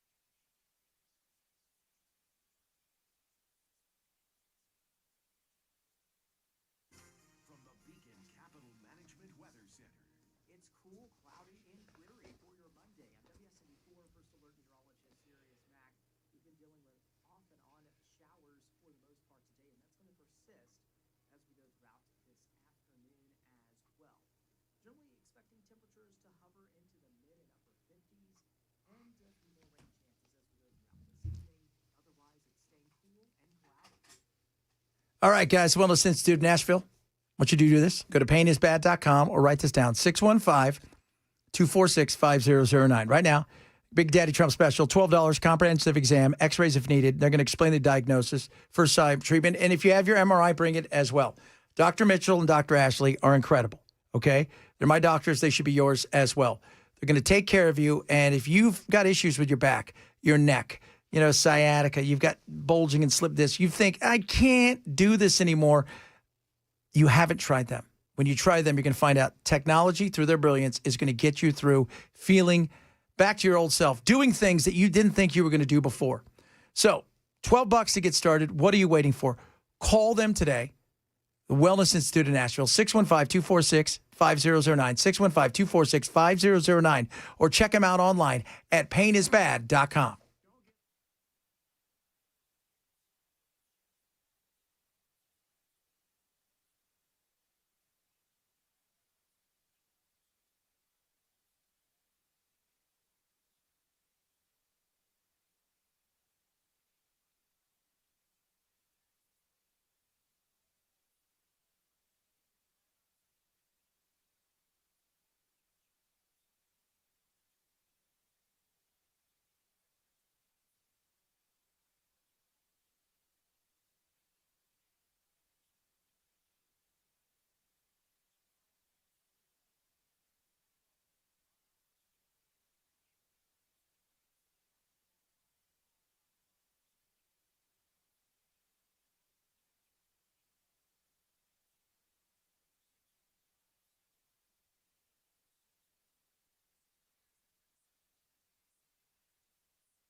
Diversify your savings right now and work with my friends over at Birch Gold. Whether it is a 401k or an IRA you have and you'd like to move it over into a tax-sheltered IRA in physical gold, or you've got some money just sitting there and you're thinking to yourself, it's not really doing anything. What can I do with it? Gold, gold, gold. Buy gold right now from Birch, and for every $5,000 purchased, they're going to get you a free patriotic silver round commemorating the Gadsden American flags, celebrating Veterans Day. They're A-plus rated by the Better Business Bureau. I work with them. My family works with them. Tens of thousands of satisfied customers. Birch Gold is a trusted partner, and they're going to treat you right. So this is what I want you to do. First and foremost, get the information by texting 989898 right now. They're going to get you out all that info, and you can claim your eligibility for a free silver with qualifying purchase for the end of the month. Take action today. Diversify with Birch Gold. Text the word Benson to 989898 for Birch Gold. Breaking news. Diddy was told May 28 he'll get out. May 28. May in the year of the Lord, 2028. He will be getting out. You see, he's already been threatened in prison. Oh, I'm sure he has. Why wouldn't he be? By the way, you beat up a woman and everybody knows it.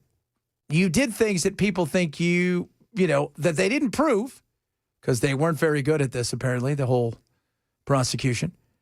And it's not the hookers. It's not. It's the other things you did. And yeah, you're going to be threatened more and more. And you're famous. And you're rich, which makes you easy to extort. Yeah. We were talking about the other day. Ken, did you see how much money Mangione has on his books? No. $40,000. From people who are who are supporting him? Yep. On his books in the jail. So he can get all the top ramen he wants. And nice little prayer mat, too. He can get shrimp ramen. He could get shrimp. Settle down. He doesn't have that kind of money. But what kind of money do you think Diddy has on his? You think his kids bring over like $100,000, put it on there? I don't know if it'd be that much, but he ain't hurting, that's for sure. No. And I don't know. I'm sure his family is efforting in every way, shape, or form to try to get Trump's ear. Find out can you commute? What do we have to do? You don't have to pardon. Can you commute a sentence and get him out? Can we just leave the perverts in jail? Yes. And the beater. You beat a woman on camera. Goodness me, that is insane. But he's such a good songwriter. He's a domestic violence. Yeah, I know. This wasn't him walking down the street naked, screaming because he's taking drugs. This was him abusing people and threatening them and who knows what else that they couldn't prove.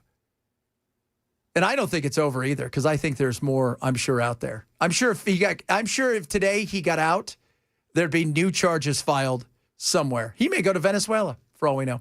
The science of fear.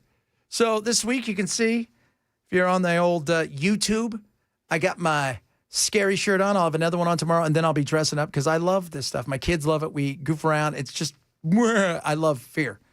This has always been kind of it's odd. I'm one of these people is like, I'm not going to parachute, but if you want me to go into the most haunted place on earth and stay the night, I'm all about that. Let's do that all day. Totally. And there is a science to fear.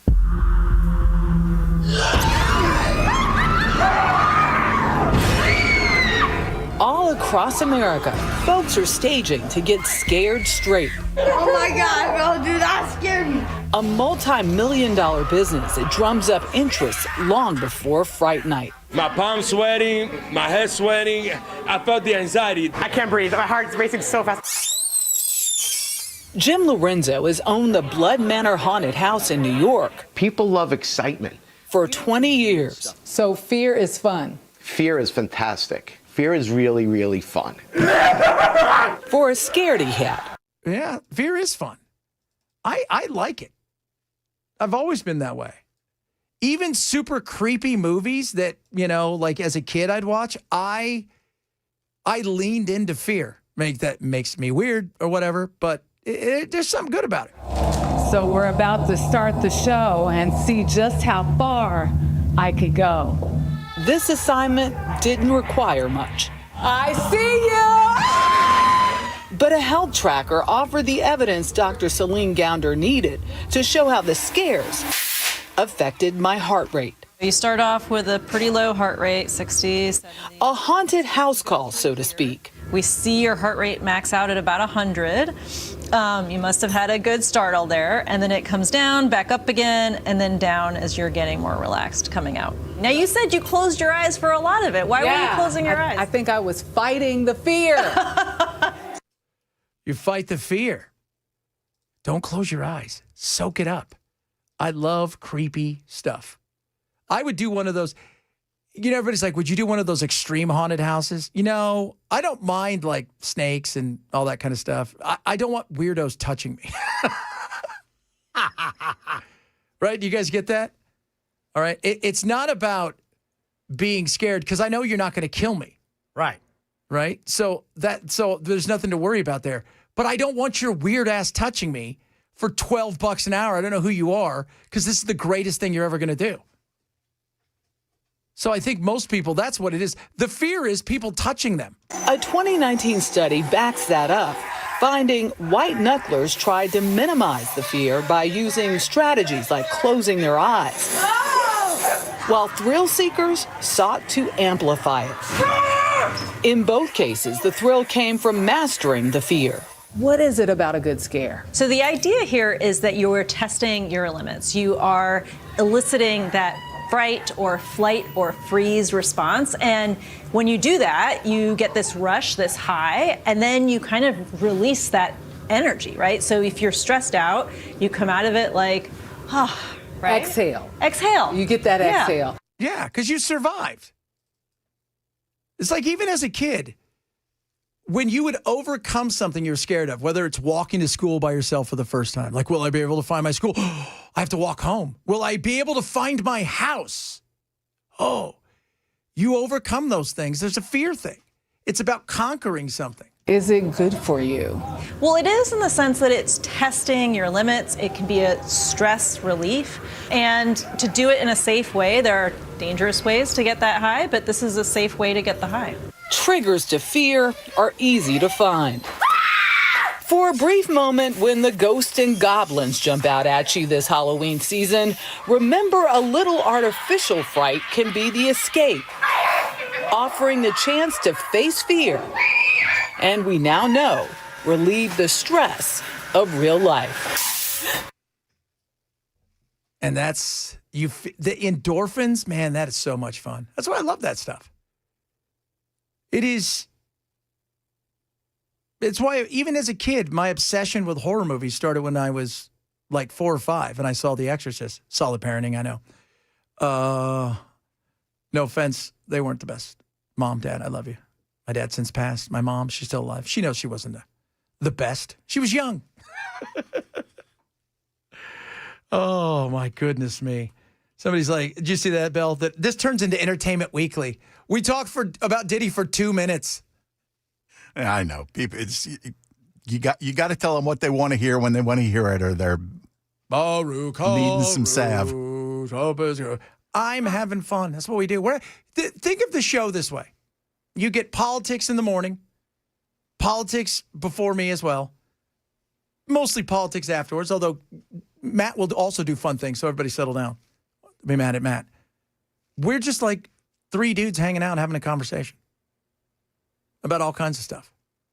We're just talking about weapons. Great and movie. you get to listen in and be part of it. Yeah. That's what I love. We could talk about Venezuela. What? We're going to bomb it. Do I like it? No, not a fan of it. I don't think we should. I don't want to do, it's a regime change. We're not good at that. There's my fear right there. No. Somebody said, why aren't you talking about the big missile test by the Russians? Trump came out and said, we test stuff too. So what? We both have enough crap that we could wipe each other out. I don't know what else we're doing at this point in time. I mean, it's like when they do, we're not doing anything new. It's like when you go to fireworks, which I also, here's a hot take. I always think they're stupid, but whatever. I mean, there's only so much, like that's why I like the drones. They're more entertaining. The fireworks, how many big pow, pow, pow? I mean, not a lot when it comes to that. It's the same thing with nuclear weapons. How many nuclear weapons do we need to blow ourselves up? Have you seen that movie, the Dynamite movie? What's it called? On Netflix? Mm-mm. It's new. It stars like Idris Elba and all of these people. Yeah, I know about it. Yeah. I want to see that because it's about a nuclear weapon being fired at us, but nobody really knows where it's from. And how do we react in that situation? It looks really good. But there's enough chaos and craziness out there. And when it comes to, I know that the Russians tested a big one. Of course they did. That's what they do. He's doing this for show. By the way, did you guys hear? Venezuela claims they've just captured a CIA group accusing of false flag. What? It's breaking news. You heard it here first. There you go. They claim they captured a group of CIA agents accusing U.S. of planting false flags. Just putting them all over the island. Just putting them down. False flag, false flag. What does that look like? Has it got a big F on it or something? I don't know. They've also accused Trinidad and Tobago of stuff. No, man, come on. They said that that Trinidad, the prime minister, Persad Bissering, has decided that the U.S. is a military colony and has renounced their sovereignty and basically given it to us. Yeah, kind of. I mean, not to be rude, but yeah. Who said that?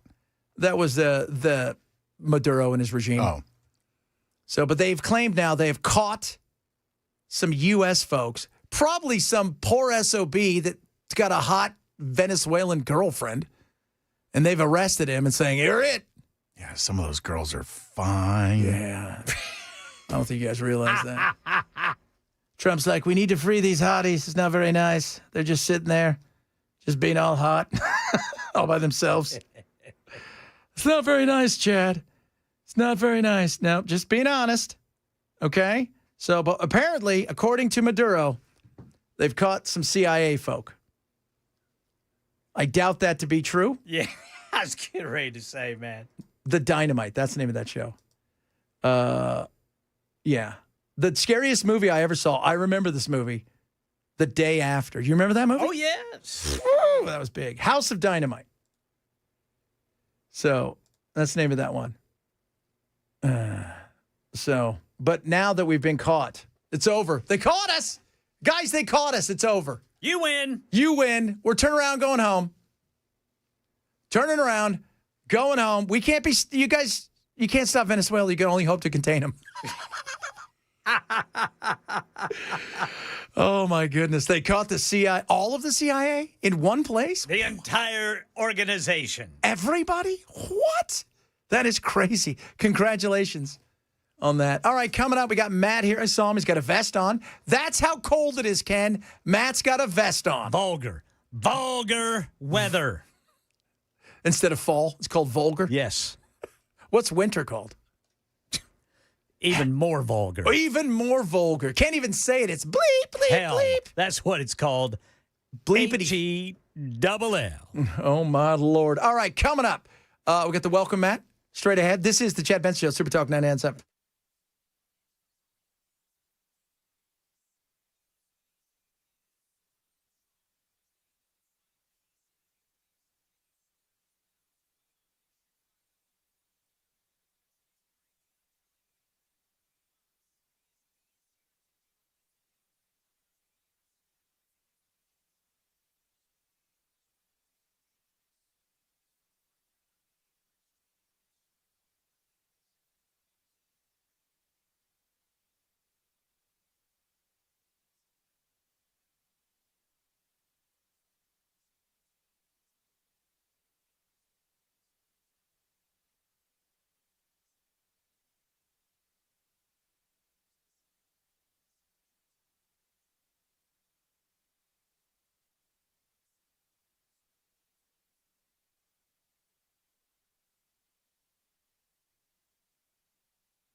Oh. I forgot about that this weekend because we were talking about Vandy. Anchor down.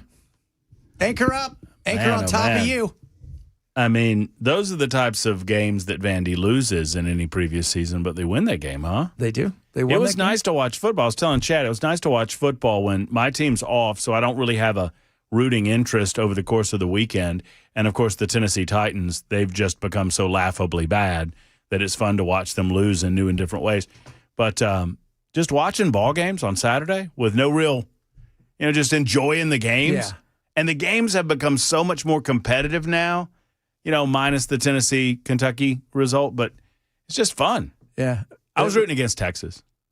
Did you see the guy from Barstool who's like the biggest Mississippi State fan? Doing the horns down. And he's doing the thing, and he goes down there, and then as he's down there, he sees the dude come running by for the touchdown to tie the game. Do not celebrate early, man. No, man. He was all excited. He's ringing, ding-a-ling-a-ling-a-ling, that stupid thing, and there comes, Arch Manning has the greatest, 10 minutes of his life. I've gone to watch a couple of games in Starkville, and let me tell you, it is the most annoying football tradition on planet Earth, and it's fascinating to me that they just let them do it. Yeah. I mean, for a while it was supposedly illegal, and they would smuggle those cowbells in, and now it's allowed when plays aren't going on. But it's still, oh my God, it just being in the stands, it's just insane. Even the fans don't like it, but they do it. But they do it. It's like when the World Cup was in South Africa, they had the Vuvuzela. And they were like, okay, this has got to stop. Yeah, can we just not do this, please? This has to stop. Can we collectively decide? It's rivalry week on your show. It is. So I'm Switzerland, Chad. You're going to be neutral? And you know it's not in my nature to remain neutral in any given circumstance. But Ken and Jackson have issues. Look, we're going to work it out. We're going to figure it out. We're going to do it. We're going to be okay. I think I'm going to tell you this before Jackson gets here. I think I'm a Sooner lean because I think the Sooners need it more. I think Ken Weaver needs it more. They boomer Sooner this weekend. I feel like you need it more, Ken. Oh, we need it. Yeah, because you guys lost to the hottest coach in football, Lane Kiffin, who now is apparently going to coach both Florida and LSU at the same time. Apparently, that's what I'm told. Yeah, and he's leaving his dog behind at Ole Miss. Yeah, so the dog coaches Ole Miss. Lane's going to take care of LSU in Florida. Oh my Lord! Simultaneously, he's a hot commodity. He is, man.